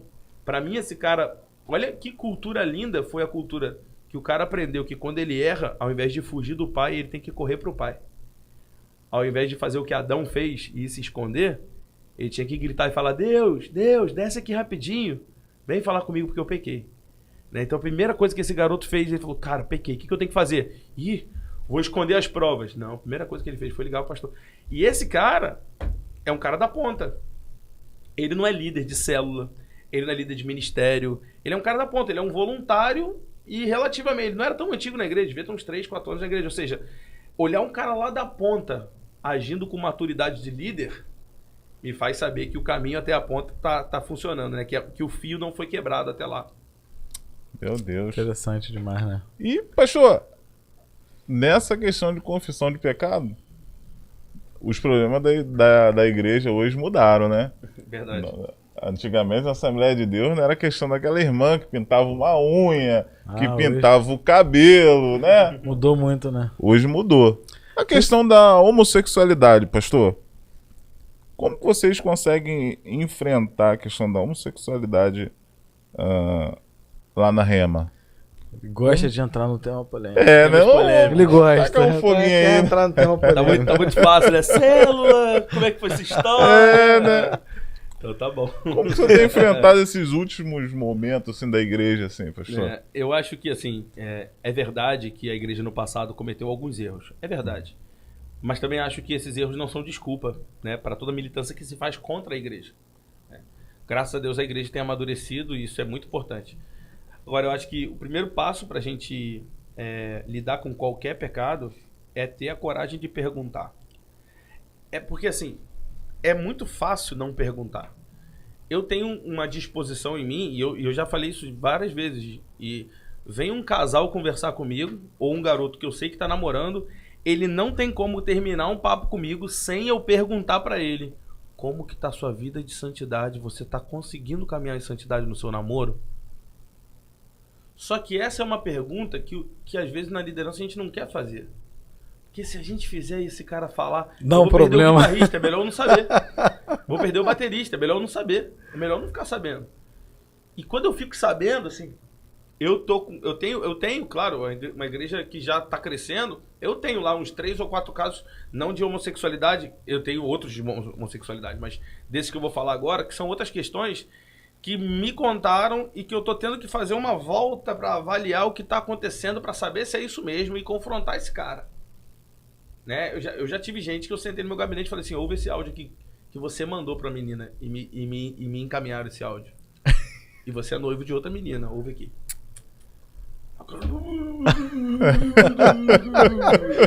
Chorando aí, casa caiu. Essa até o técnico riu, velho. Acho que o técnico tá nessa onda aí também. Então não tem jeito, né? Agora, a gente tem que ter a coragem de perguntar, né? E eu vou te falar, perguntar, na verdade, é uma forma de respeito. Você desrespeita uma pessoa quando você fica... Olha o jeitinho dele. Isso, qualquer fã tem... Isso é um desrespeito absurdo. Agora, se você vem na cara, como pastor, como amigo, vem cá, mano, vem cá. Olha só, você já foi zoado. Aliás, se tem algum líder me ouvindo, eu vou te dizer meu passo a passo aqui. Isso não é técnica, mas é um passo a passo que te facilita acessar o coração desse cara. Primeira pergunta que eu faço: você já foi zoado por causa do seu jeito? Já te zombaram? Porque você não tem aquele jeito viril, másculo. E o cara se sente confortável de dizer: já me zoaram bastante. Pergunta número 2. Essa zombaria, essas declarações já entraram na tua cabeça? Ih, pastor, já entraram. Pergunta número 3, a gente fecha. Até que ponto? Chegou no ponto de você querer praticar? Chegou no ponto de você praticar? Chegou no ponto de você estar totalmente envolvido nessa vida? Até que ponto? Teve um garoto que chegou pra mim: pastor, preciso confessar uma coisa. Eu falei: o quê? Sou gay. Falei: entendi, cara. Então, quem quer ser o namorado? Aí ele: que meu namorado, pastor? Tá doido? Eu falei: tá. Não, desculpa, não sabia que você tinha terminado. Qual é o nome do seu ex-namorado? Não, pastor, eu nunca namorei um rapaz na vida. Falei: seu ficante, você já beijou na boca dele? Não, pastor, tá repreendido. Nunca fiquei com um homem na vida. Falei: mas vem cá, filhão, por que você tá dizendo que você é gay, então? Ele: porque eu desejo. Falei: olha, mano, ladrão não é quem deseja um carro. Ladrão é quem vai lá e rouba o carro. Você se auto-intitular gay não adianta nada, né? Porque você, na verdade, você tem desejos. Se fosse assim, todo mundo seria adúltero. Todo hétero seria adúltero. Porque quantas vezes ele desejou, mesmo que em milissegundos falou: meu Deus, tá repreendido. Não posso desejar não, porque não é minha. Acabou. Verdade. Então desejar por desejar não te torna um pecador.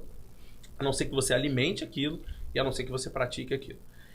E aí o cara já desarmou ali e a gente teve uma conversa porque ele realmente tinha desejo nessa área. Então, e a gente tem que entender que cada pessoa é uma pessoa. Não dá pra pegar um pacote e falar assim: todo homossexual passou por uma violência na adolescência, uma violência sexual na adolescência. Eu conheço vários. Todo homossexual foi criado pela mãe. Estatisticamente, a violência sexual e a criação por figuras femininas, estatisticamente, proporciona muito isso, claro, ok, entendi, tá? Mas tem gente que não, tem gente que foi pela curiosidade. Tem gente que foi porque um amiguinho queria. Influência das amizades. Uma né? influência das amizades e tudo mais. E a igreja tem que estar pronta para isso. E outra coisa é que a militância, e eu não estou atribuindo valor a isso, se isso é bom ou ruim, mas a militância acabou por aumentar a sensibilidade daquela pessoa. Aquela pessoa já era sensível a várias questões. A militância acabou por explicar detalhes que fez com que essa pessoa se tornasse mais sensível. Não estou dizendo que isso é errado ou que é certo, mas é fato que você vai cuidar de uma pessoa que passou por isso, você precisa saber cuidar. Não adianta você chegar pro cara e falar: ai, que nojo, você tá errado. Não, que isso, cara? Que amor de Jesus é esse que você tá mostrando pra pessoa, né? A gente ouviu muitos relatos, né, de pessoas que quando foram procurar ajuda teve esse problema, né? Teve esse impacto da negatividade, de não encontrar ajuda e encontrar uma acusação, né? É verdade. E acabar enterrando a pessoa de Aquele vez, né? instituto que você falou da pesquisa, provavelmente é o Barna, que é o maior instituto assim, de pesquisa internacionais. E ele fala muito isso, que os jovens estão saindo da igreja porque a igreja é um ambiente hostil para dúvidas. Positivo. Você tem uma dúvida, não pode ter essa dúvida.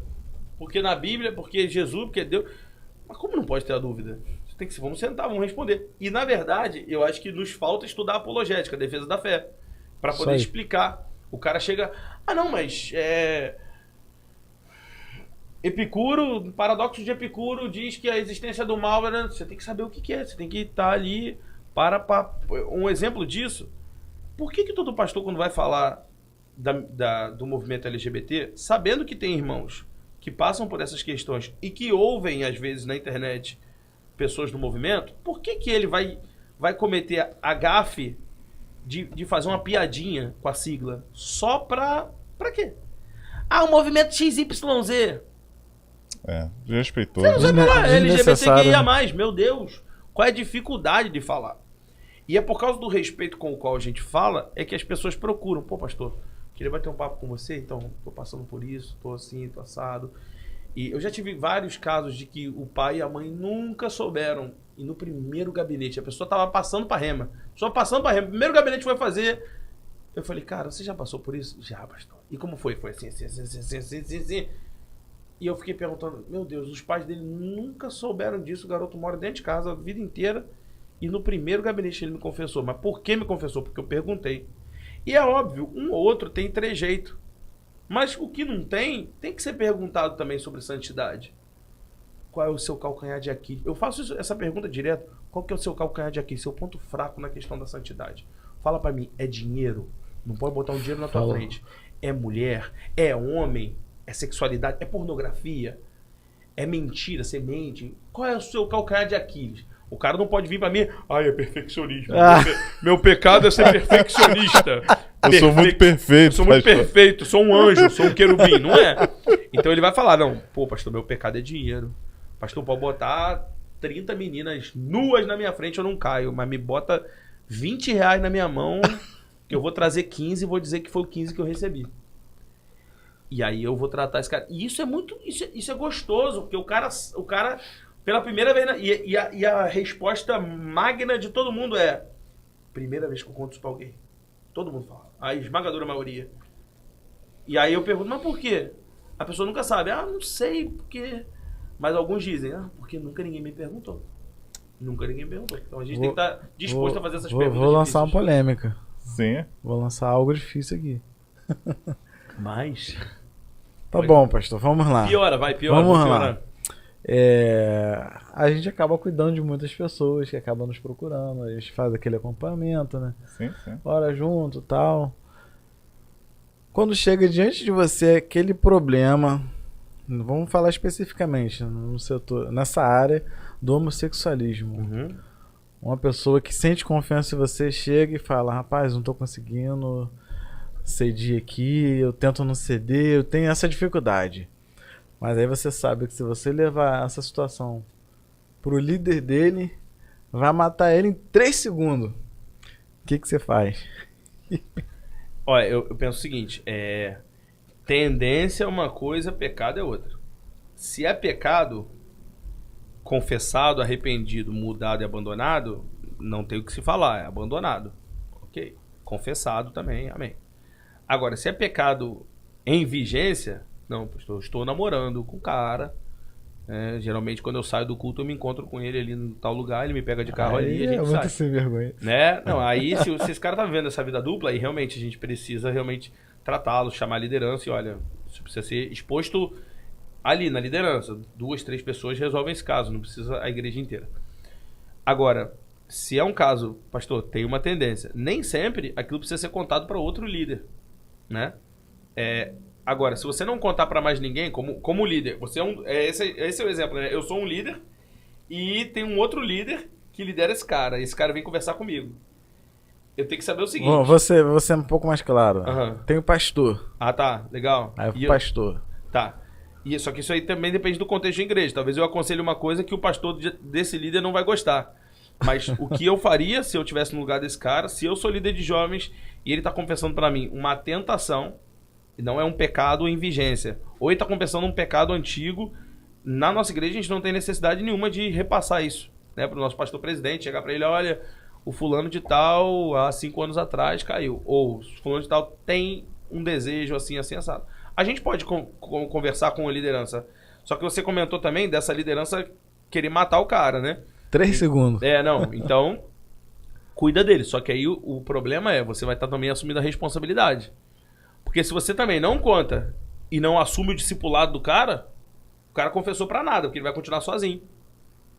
Então, se você tá num contexto que você não pode passar pra mais ninguém, discipula você esse cara. Assume o discipulado dele. É doideira? É doideira. É sacrificial? É sacrificial. Mas você vai ajudá-lo ali, né? E, na medida do possível, ir abrindo conversas com a sua liderança para você chegar a uma consciência de que tentação não é pecado, né? Uma outra coisa importante é que quem está no ministério não pode estar à beira do precipício. Ele não só não deve estar em pecado, mas ele também não deve estar à beira. Porque se esse cara está sendo constantemente tentado, alguém vai dizer, tentado todo mundo é. Isso é relativo. Isso é relativo. Tem gente que procura tentação, né? Quero crer que aqui na nossa mesa aqui, ninguém que está à beira do precipício, sendo tentado a nível de, ai meu Deus, será que não. Verdade. Existem tentações, só que quando a gente vai amadurecendo na fé, a nossa tentação às vezes é na mente, é de não pensar assim, é de não pensar nisso, é de não colocar meus olhos sobre aquilo, são tentações diferentes. Não é possível para um ministro de Deus, seja ele pastor, pregador, evangelista, tá lá no púlpito ministrando louvor, não é possível que esse cara esteja à beira de um adultério. Ele não tem que ser tratado só quando está em pecado, mas se ele está à beira de explodir, alguém tem que detê-lo antes que dê um ruim de vez, né? Foi o exemplo que eu dei agora há pouco. São 3 casos que eu estou hoje avaliando como uma denúncia, né? Alguém falou, pastor, tal, mas ninguém, poxa, me dá um print. E eu já vou precisar confrontar essas pessoas, confrontar em amor. Mas vou falar, cara, beleza. O cara vai falar, mas eu não fiz não. Eu sei que você não fez, mas não dá pra ficar na beira. Porque você só não fez porque eu falei com você aqui, senão você ia fazer. Sim. Pastor, vou fazer uma pergunta, né? Ufa, vai aliviar vou fazer uma pergunta da aliviada, né? Pastor, qual foi a sua maior experiência com Deus? São tantas experiências. A mais marcante, assim, com Deus. A experiência mais marcante que eu tive com Deus há uns anos atrás, a gente tinha acabado um culto de domingo, a gente tinha ido pra casa, a gente tava dormindo. E aí quando foi às 3 horas da manhã, minha mãe me chamou no quarto, chamando que meu pai tava passando mal. Eu fui lá no quarto dele, ele tava desacordado, cuspindo sangue, tossindo e desacordado. E aí minha mãe tentou os procedimentos, minha mãe é formada em enfermagem, ela dá aula na UF, então ela é muito capaz nessa área de saúde, ela fez alguns procedimentos, ela viu que não tinha jeito mesmo, tinha que levar para o hospital. A gente pegou meu pai, colocou no carro e fomos para Niterói, para o Hospital de Clínicas. E no caminho, curiosamente ali na curva, que é onde ia ficar a Donep, e do outro lado a Plastigel, onde meu pai trabalhava, né? Nessa curva o carro perdeu o controle, bateu na mureta e capotou e caiu lá num barranco, né? Esse barranco é tão alto que quando você passa na pista, tem uma casa cujo telhado é a altura da pista. Só que essa casa para baixo tem 2 andares. Caramba. É um barranco muito alto. Lá não é quintal. Hoje em dia é um quintal lá, mas na época não era. Era só um baldio assim, né? E o carro capotou, tava no banco de trás com meu pai. E aí quando o carro caiu lá embaixo, meu pai já tava desacordado, minha mãe ficou desacordada com o acidente e eu fui o único que fiquei acordado. E aí quando eu fui tirar meus pais do carro, eu pensei que eles tinham morrido, porque meu pai tinha tido um cortezinho fininho aqui, bem onde tem aquela veia de quando a gente fica nervoso aqui, né? E aí a cara dele tava toda cheia de sangue. E minha mãe também, então eu pensei que tava todo mundo morto. Eu tirei os 2 do carro, desliguei o carro fazendo um barulho terrível. E coloquei os 2, meu pai na minha coxa direita assim, ao contrário, meu pai na minha coxa esquerda e minha mãe na direita, e fiquei assim sentado lá, sem ter o que fazer. Eu ainda meio sem ter noção, assim, vendo aquele barranco todo destruído choque, pelo rastro do carro, né? E a mala do carro do meu pai tinha aberto. Tudo que tinha lá, tinha muito livro, muita coisa acumulada lá, e tinha tudo espalhado assim, né? Aí chegou um cara, desceu ali, pegou um livro no chão e me deu na mão. Quando eu peguei, era a Bíblia. Aí tava no Salmo 116, onde diz que eu amo o Senhor porque Ele ouviu o meu clamor, cordas de morte me cercaram e as angústias do inferno se apoderaram de mim. Mas eu gritei por socorro, o Senhor é misericordioso e justo, o Senhor ouve meu clamor. Aí eu fiquei tão impactado, eu virei pra agradecer o cara tinha sumido. E lá era um lugar de dificílimo acesso. O socorro só foi chegar muito tempo depois. Eu percebi que quem tinha me dado aquela Bíblia na mão tinha sido um anjo de Deus. E aí eu comecei a cantar. Era uma música antiga que a história, só pra você saber por que eu cantei essa música, quando a gente se mudou pra Alcântara, tudo deu errado. Tudo deu errado, tudo que você imagina. E obviamente minha família tinha saído de um patamar de conforto e foi pra outro. Tinha saído de um patamar de salário, tinha ido pra outro. Tudo tinha mudado. E num dia que tava tudo já muito ruim, eu peguei uma extensão, brincando com fio e coisa e tal. Meu pai, sem saber que eu tava lá do outro lado brincando com ela, ligou ela na tomada, ela tava com vários pedaços desencapados. E a extensão pegou fogo. E eu tava amarrado nela. Meu pai ficou com cicatriz de dele ter arrebentado o fio na mão, pegando fogo. Foi um negócio assim, uma experiência muito terrível. Eu fiquei todo queimado na barriga e tal. E minha mãe começou a chorar muito. Tipo assim, sabe aquela um pouco de indignação de, poxa Deus, tá tudo dando errado, né? E aí ela começou a cantar uma música que ela tinha aprendido, a galera antiga conhece, e foi o que eu cantei nessa hora também. Você não está sozinho na guerra para lutar, e juntos lado a lado nós vamos caminhar. E eu cantando com eles dois, pra mim ali estavam mortos, né? Nenhuma arma contra ti irá prevalecer, nós somos mais que vencedores, Jesus, eu e você. Cristo está do nosso lado, Ele vai nos ajudar. E aí, Cristo está do nosso lado, aí juntos vamos caminhar. E eu com eles assim e tal. Aí minha mãe acordou primeiro. Aí ela acordou, atordoada e tal, sem saber o que tinha acontecido. E aí meu pai depois acordou. Aí quando meu pai acordou, ele já não tava mais com aqueles sintomas que ele tava tendo lá, ele acordou. Foi até engraçado, que ele tava no meu colo, ele abriu o olho assim, falou, a Santa Ceia já acabou? Meu Deus. Eu no meu coração tenho certeza que ele já tava nas bodas lá. E mandaram ele voltar, né? Quando a gente chegou no hospital, o doutor falou, olha, essa batida foi como um desfibrilador. Se vocês não tivessem batido e capotado o carro, o seu marido, né, o meu pai, não teria sobrevivido. Falou pra minha mãe. Porque foi no meio do caminho, foi muito antes da gente chegar no hospital. Então teve que ter essa saculejada pro coração dele voltar. Ele tava tendo um infarto. E se não batesse, não. E aí tem mais coisa nessa história, né? Por exemplo, quando foram tirar o carro de lá, foi perda total, obviamente. E aí tinha um pastor amigo nosso que é sargento, ele foi lá ver e tal, tirou fotos e mandou pra gente. Quando a gente foi ver as fotos, o lugar que minha mãe caiu com a cabeça assim, ela caiu apoiada no encosto do passageiro. O que é muito difícil. Geralmente quando você cai no assento do passageiro e não no encosto. Ela ficou apoiada certinho. Imagina um carro capotar e você cair bem onde fica as costas do passageiro, né? Sim. E a parte de onde fica o assento estava cheia de vergalhões, mas os vergalhões tinham encravado e atravessado o assento. E foi o fato da minha mãe ficar apoiada ali, não embaixo, né? E eu tenho uma foto até hoje de uma barra de ferro, ela entrou no teto do carro e ficou uma mecha do meu cabelo. O meu cabelo era desse tamanho mais ou menos, então ficou uma mecha. E eu não tinha percebido. Os meninos que foram me visitar no hospital que falaram, ih, você tá ficando careca, hein? O que aconteceu? Perdeu o cabelo aqui. E aí eu fui ver, tinha faltando cabelo aqui. E aí, falta até hoje. Mas estava lá aquela mecha de cabelo presa naquela barra de ferro que por centímetros não pegou na minha cabeça, assim. Então foi um milagre muito grande, uma chance muito grande que Deus deu pra gente. Meu Deus. Senti aqui que negócio forte, hein? Meu Deus. Realmente é uma experiência sem tamanho. Sim, pastor. E um caso, pastor, assim, mais assim...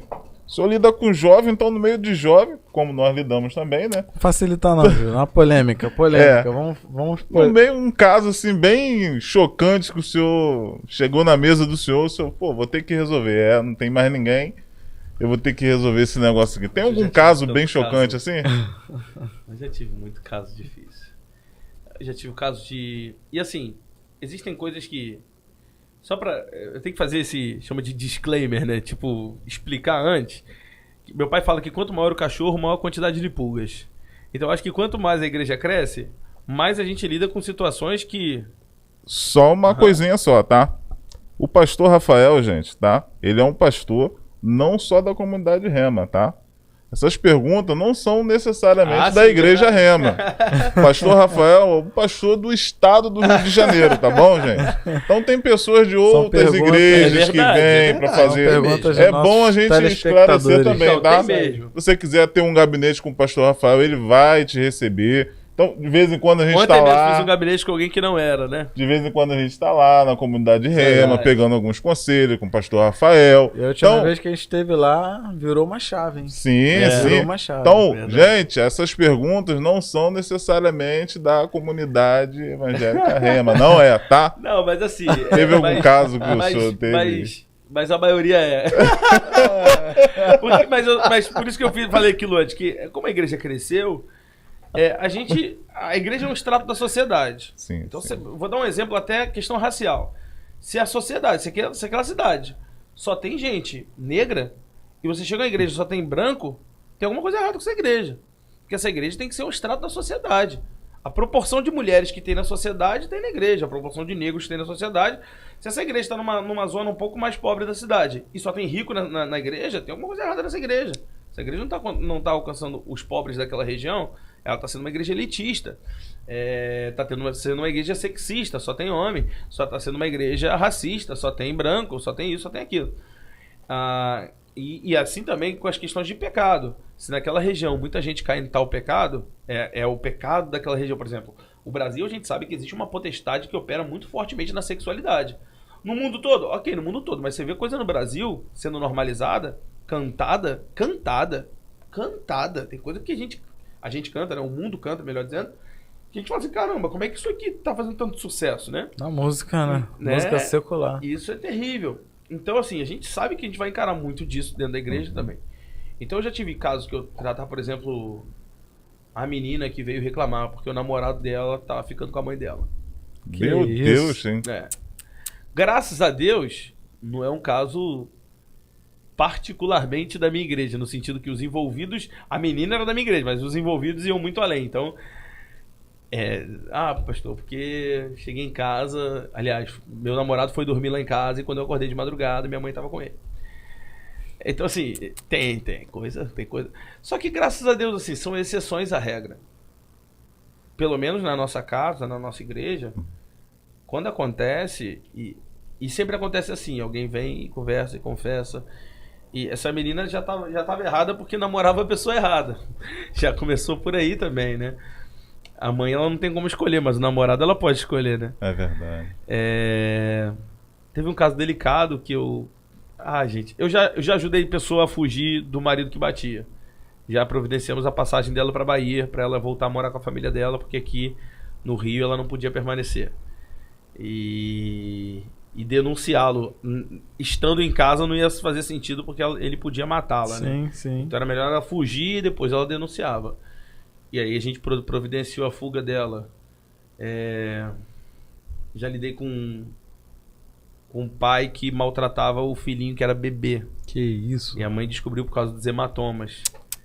E aí a mãe me procurou e falou, pastor, não sei se eu procuro a polícia. Né? E foi complexo, assim. A gente já lidou com casos de polícia, né? E a gente já lidou também com casos, né? Meu pai, por exemplo, aconteceu uma vez da filha de uma irmã da igreja. A menina não era crente, era desviada, mas ela era filha de uma irmã da nossa igreja. E essa irmã tinha se casado, né, com o padrasto dessa moça. Essa moça não gostava do padrasto e ela espalhou para todo mundo que o padrasto tinha violentado ela. E nesse caso, graças a Deus, não era verdade. Não era verdade mesmo. Ela inventou porque ela não gostava do padrasto e ela queria ver se a mãe saía fora do padrasto. Só que o pessoal do tráfico ficou sabendo disso. Meu Deus. E aí pegaram ele. E aí, se não é meu pai chegando, meu pai chegou lá na hora, ele não tava lá mais. E aí, quando ele falou com o cara falou: ih, pastor, esse cara aí a gente já passou já. Que isso? Como assim já passou? Não, liga lá pra quem tá com ele. E aí, não, pastor, não adianta, pelo tempo já passou, não. E quando ligou, falou: e aí, o cara? Ele tava no Viva Voz. O cara falou assim: não, chefe, já tá no pneu já, só falta acender. Não, para aí que o pastor dele tá aqui.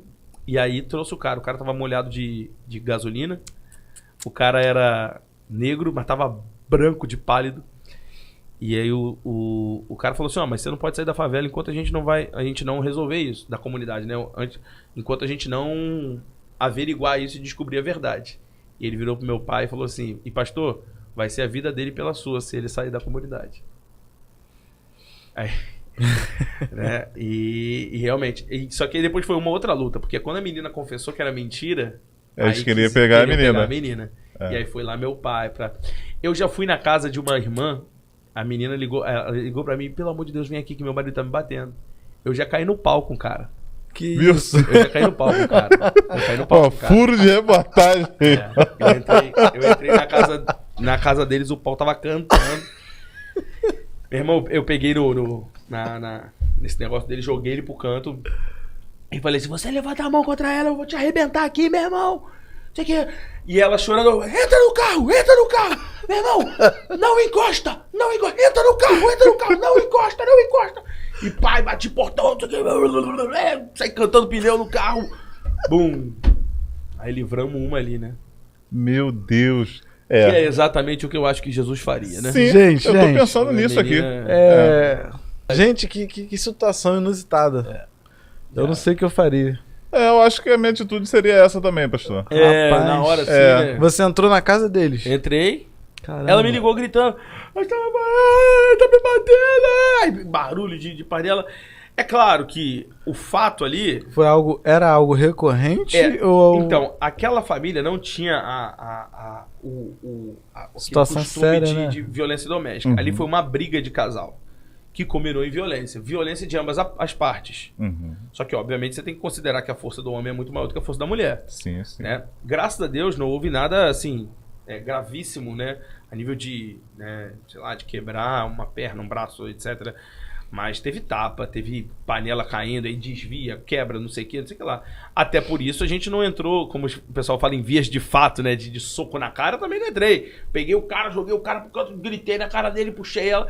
Porque eu também, obviamente, sei que muito ali também existe uma emoção do momento ali também.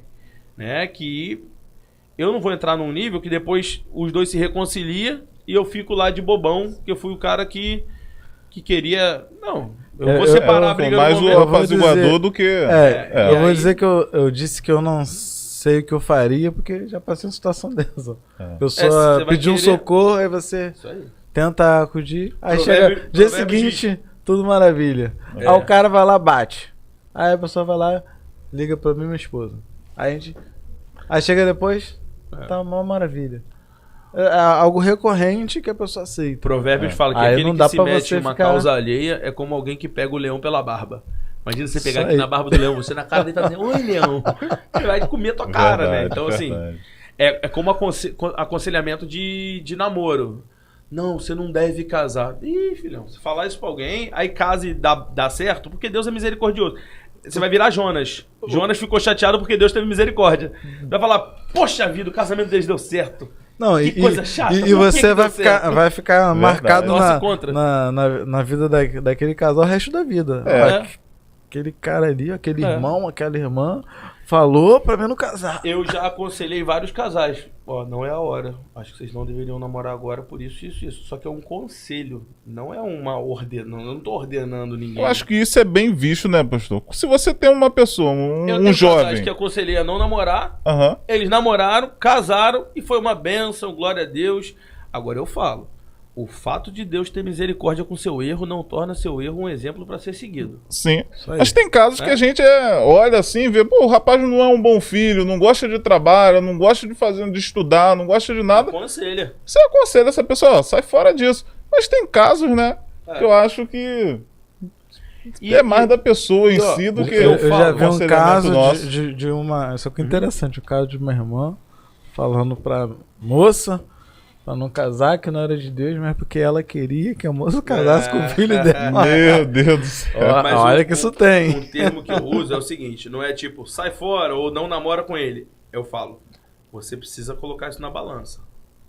Porque se de tudo você resolver casar, você case sabendo dessas coisas. Recentemente teve um casal que decidiu muito rápido se casar. Bom, meus pais se casaram em 3 meses desde que se conheceram. Se conheceram em 3 meses casaram. Foi um escândalo na época na Assembleia de Deus, né? Imagina. O pastor da minha mãe ficou perguntando, tem alguma coisa que tá acontecendo que você quer contar? Você tá grávida? Né? E não tinha nada, obviamente. Mas esse casal, do nada, assim, resolveu casar, não falou nada com ninguém. E aí, eles chegaram com um buquezão de flor, não, buquê de flor não, tipo uns presentes, Sim. dizendo que queriam conversar comigo. Eu já manjei, eu falei, eles querem me fazer um convite pra fazer o casamento deles. Mas eles, pra mim, à minha vista, eles estavam fazendo isso de maneira muito... tipo assim, iam me botar na sinuca de bico, né? Porque imagina chegar pra você do nada com um presente bonitão, quer fazer meu casamento, e você nem sabia que ia ter um casamento. Aí antes que eles falassem comigo, eu falei, ó, quero conversar com vocês, vem cá rapidinho. Eu tô imaginando o que é isso aí na mão de vocês. Se for um convite pra eu fazer o casamento de vocês, eu queria dizer pra vocês que não é assim que se faz. Aí eles abriram 2 olhões assim. E eles ficaram muito decepcionados. Mas muito. Pra você ter ideia, eles pensaram em mudar de igreja. Né? E eu falei assim, olha, vocês têm que repensar se é assim. Porque vocês sabem... Aí eu comecei a falar das coisas que eles talvez não soubessem um do outro. E que eles estavam fazendo um negócio assim, não só por ser rápido, mas porque eu fui conversar com o líder de célula tava por fora, o discipulador tava por fora, eu tava por fora. Que é isso? Então quem que vocês incluíram? Ah, meu pai sabia, minha mãe também. Talvez isso seja bom, mas talvez isso seja também para fugir dos seus pastores opinarem. Falei, pra mim parece que vocês estão fugindo.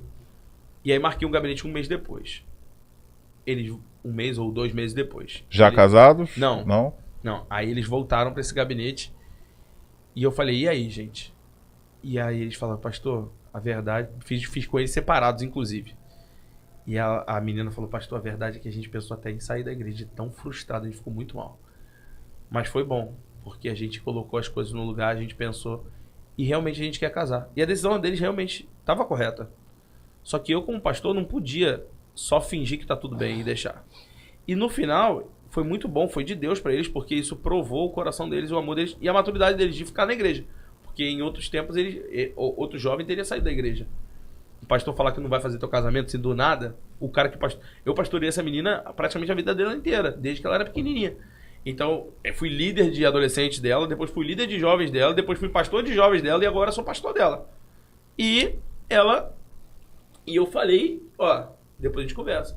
2 meses depois fiz um gabinete, fiz depois um gabinete com ele e falei, cara, legal o coração de vocês. E agora, há pouco tempo atrás, fiz o casamento deles. E foi a coisa mais linda do mundo. A presença de Deus estava lá. E foi lindo, foi lindo, foi lindo, foi lindo. Mas precisou de um confronto ali. Eu falei, preciso fazer esse confronto em amor, em carinho, em conselho, né? E também, se eles não tivessem seguido o meu conselho, tava tudo bem, porque foi um conselho, né? Sim. Pastor, já estamos indo na reta final, né, gente? Mas vou deixar mais uma perguntinha aqui pra ele. Uma perguntinha? Mais uma. Só mais uma. Ele não perde uma. Na verdade, não seria nem uma pergunta. A gente falou aqui de um tema sobre a questão de homossexualismo. E a gente acaba incorrendo de conhecer pessoas que passam pelo problema, pessoas que às vezes querem se resolver e encontram alguns bloqueios. Tem uma disponibilidade para essas pessoas, pastor? Tenho. Ponto número 1, tenho. O detalhe é o seguinte. Não dá, na minha função de pastor. Na função de psicólogo, essa pessoa pode ter um horário marcado com você e papapá. Na minha função de pastor, não dá para eu estabelecer um cuidado profundo com você sem ser seu pastor. Né? E isso não é um convite para a pessoa vir para minha igreja, não. Até porque muito pastor por aí ia evitar ter você como ovelha. Eu não evito. Ponto. Olha aí a chamada. Ponto número 1. Mas eu acho que se a gente tiver uma conversa para nunca mais ter, não resolve o teu caso. E se a gente tiver uma conversa periódica, aí é um problema para as minhas ovelhas que eu preciso cuidar delas. E eu tô tendo muito tempo dedicado a alguém que não é minha ovelha. Então o que dá pra gente fazer? Pastor, eu tô bem na minha igreja, só que essa questão na minha igreja não é bem abordada. E eu gostaria de bater um papo sobre isso, pra eu saber o que eu faço e como é que eu posso lidar com isso. Beleza, marca, a gente conversa, a gente bate um papo, show de bola. Pastor, eu preciso ser cuidado, eu preciso ser tratado, eu preciso ser pastoreado. Então você precisa conversar com a sua liderança. Ou você pode muito bem, eu já tive líderes de jovens que sentaram comigo na mesa, pastor, me ajuda a entender como é que eu faço pra lidar com isso aqui. E assim, eu também não sou especialista no assunto, sabe? Eu também não. E eu acho que ninguém é pra ser especialista também. Eu vou falar uma coisa aqui que é pesada, mas eu acho que tem às vezes...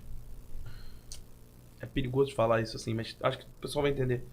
a gente tem que tomar cuidado para não virar... Vou falar o termo. Até porque tem estudo sociológico sobre isso. Há poucas décadas atrás tinha o tal do zoológico humano, que eles expunham pessoas diferentes. Pessoas negras, pessoas... uma mulher trans, ou às vezes uma pessoa que é hermafrodita e aí desenvolve barba e tal.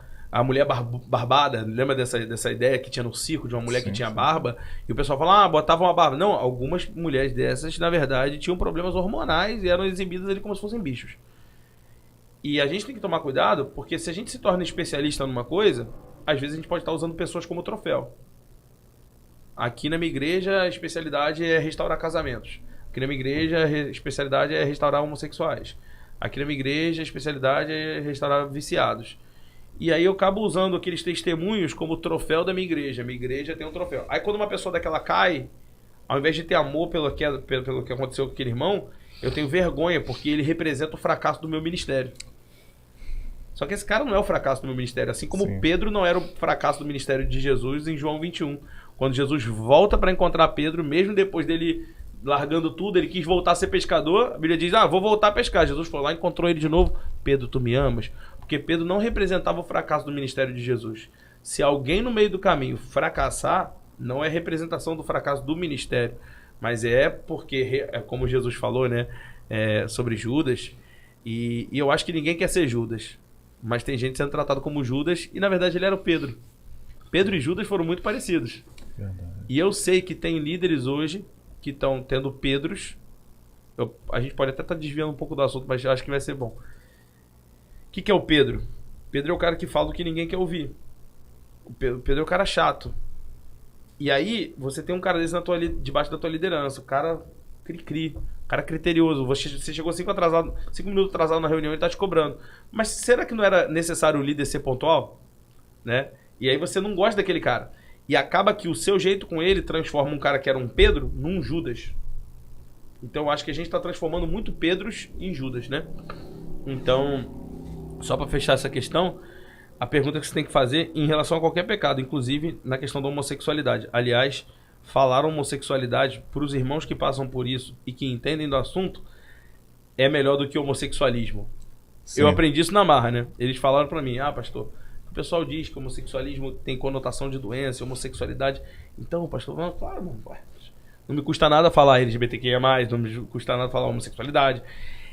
E os irmãos que lidam com questões nessa área de gênero, de sexualidade, de homossexualidade, etc., tem que se fazer a pergunta, o que você quer é mudança? Porque se o que você quer não é mudança, eu acho que tentar fazer uma mudança de fora para dentro não vai funcionar. É como pegar um morto e querer maquiá-lo, né? Não vai funcionar de nada. Agora, se você quer uma mudança de dentro para fora, uma menina me procurou, a gente teve uma conferência que o batismo foi no domingo de manhã. No sábado ela se converteu e perguntou, pastor, posso me batizar amanhã de manhã? Eu falei assim, poder pode. Na igreja a gente não tem problema com a pessoa se batizando imediatamente. Na verdade, a gente faz apelo no dia do batismo e a pessoa se batiza na hora, com a roupa do corpo. Só que aí, eu falei assim pra ela, poxa, mas por que a tua consciência tá te acusando? Se você tá com dúvida, é porque tem alguma coisa te acusando. Ela falou, pastor, porque eu tenho uma namorada.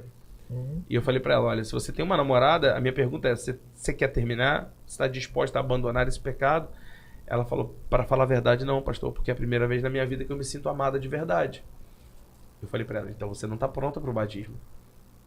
A gente pode continuar conversando, a gente pode continuar te acompanhando, e se em algum momento você estiver disposta a largar o pecado, aí sim, esse passo é um passo que você deve considerar. Agora, se você ainda não entende que isso é errado, que isso ainda é pecado, é porque você precisa conhecer mais o Evangelho. E a gente pode te ajudar a você conhecer mais o Evangelho, até que você decida. Se você não decidir largar, de outra forma a gente não pode também, né, te ajudar, né? Não, vem aqui rapidinho que Deus vai te ajudando no caminho. Deus ajuda no caminho, mas primeiro tem que haver uma decisão. Não na prática do pecado, né? Verdade. Pastor, o senhor falou em Pedro, pra gente fechar, né? A gente vai fechar isso não. Tem um texto na Bíblia que nos chama bastante atenção. Quando Jesus chega para Pedro, carinhosamente, sem colocar nenhum jugo, nenhum fardo, e fala, Pedro, quando você estiver pronto, cara, fortaleça seus irmãos na fé. E a gente cuida de juventude o tempo inteiro. E o senhor mais ainda, né? Que a Rema tornou-se uma referência em cuidar de juventude em São Gonçalo, de repente até dentro do estado do Rio de Janeiro. Em outras oportunidades, você vai falar de alguns convites que teve para sair da Rema, pastorear outras igrejas. Mas esse conselho carinhoso, bem carinhoso que Jesus deu a Pedro quando ele... Esse carinhoso é irônico, né? É. É irônico porque na frase anterior Jesus fala assim: Pedro, Satanás pediu para se ir andar com vocês e peneirá-los como quem peneira o trigo, mas eu orei por você para que sua fé não esmorecesse. E tu, quando se converteres, fortalece seu irmão. Ou seja, quando se converter. Quando se converter. Quando você não está convertido. Muitas bíblias em João 21, que tem lá naquele título, aparece assim, a conversão de Pedro. Sim, sim. Porque ali, Pedro, tu me amas, Pedro, tu me amas, então apaceta minhas ovelhas. Eu faço uma brincadeira, quando eu falo sobre discipulado, e eu falo assim, olha, o compromisso do discipulado é só para convertido. Se você não está discipulando, fica tranquilo, é só para quando você se converter. Ah, pastor, não discipulo ninguém. Claro, tranquilo, irmão, que isso, eu te entendo quando totalmente. Você se converter. Mas fica tranquilo, quando você se converter, você começa a cuidar de alguém. Você começa a discipular de alguém, porque é impossível você se converter e conseguir segurar isso aqui, fica entalado na garganta. Você quer contar pra todo mundo do que Deus fez na sua vida. Você quer sentar com alguém. Não, mano, não faz isso, compartilhar. deixa eu te ajudar. Você quer compartilhar. E não Com só certeza. evangelizar, mas você quer cuidar, você quer trazer o cara pra perto, né? Então, assim, eu penso isso. Às vezes... Quer compartilhar, né? Aproveita, pastor. Pede o pessoal dar uma compartilhada. Compartilha esse podcast. Não é possível que você tá segurando isso dentro de você, essa vontade de compartilhar esse podcast. Compartilha agora com seus amigos. Isso aí. Gente, tivemos com o nosso pastor Rafael. Pastorzão. Pastor, muita alegria, pastor, ter o seu com a gente Que aqui. bom. Muita alegria mesmo. Mandar um abraço também pro nosso pastor Paulo Roberto, meu Deus. Se Meu não paizão, fosse ele, não abração. teria o senhor, né? É verdade, é verdade. Meu Deus. Trazer ele aqui um dia, ele vai gostar, vai ser legal. Gente, muito bom. obrigado pela presença de cada um de vocês. Fique conosco, ó. Quem não está seguindo, ó, segue aqui no Instagram. Vai lá no YouTube, tá, o link tá aqui na bio. Se inscreve, assista lá os vídeos, deixa o like, compartilhe com seus amigos. Tá bom? Você aí da Rema aí, ó, chega junto com a gente também. E muito obrigado e até a próxima, né? Até a próxima, né? Pastor, quer deixar o Instagram pro pessoal te seguir? Vamos, o YouTube da igreja? Ó, no Instagram você acha a gente lá, a igreja Família Rema, só botar com RH, Família Rema. Meu Instagram pessoal, rafaelramos.rvo, RVO, de revolução. Rafael com F, né? rafaelramos.rvo. E no YouTube você me acha também, Rafael Ramos, e acha a Rema, Família Rema também. E vai estar aqui embaixo o Os link dois canais. também, né? Beleza, tá Vou tudo botar o aqui link embaixo, aqui aqui pra embaixo. vocês assistirem. Tanto no YouTube quanto no... Instagram. Coloca lá na nossa live lá do culto, é muito legal, vocês vão ser muito abençoados. Benção. Tá bom. Gente, beijo, que Deus abençoe Abraço, vocês. Deus abençoe, Forte pessoal. abraço. Tchau, tchau.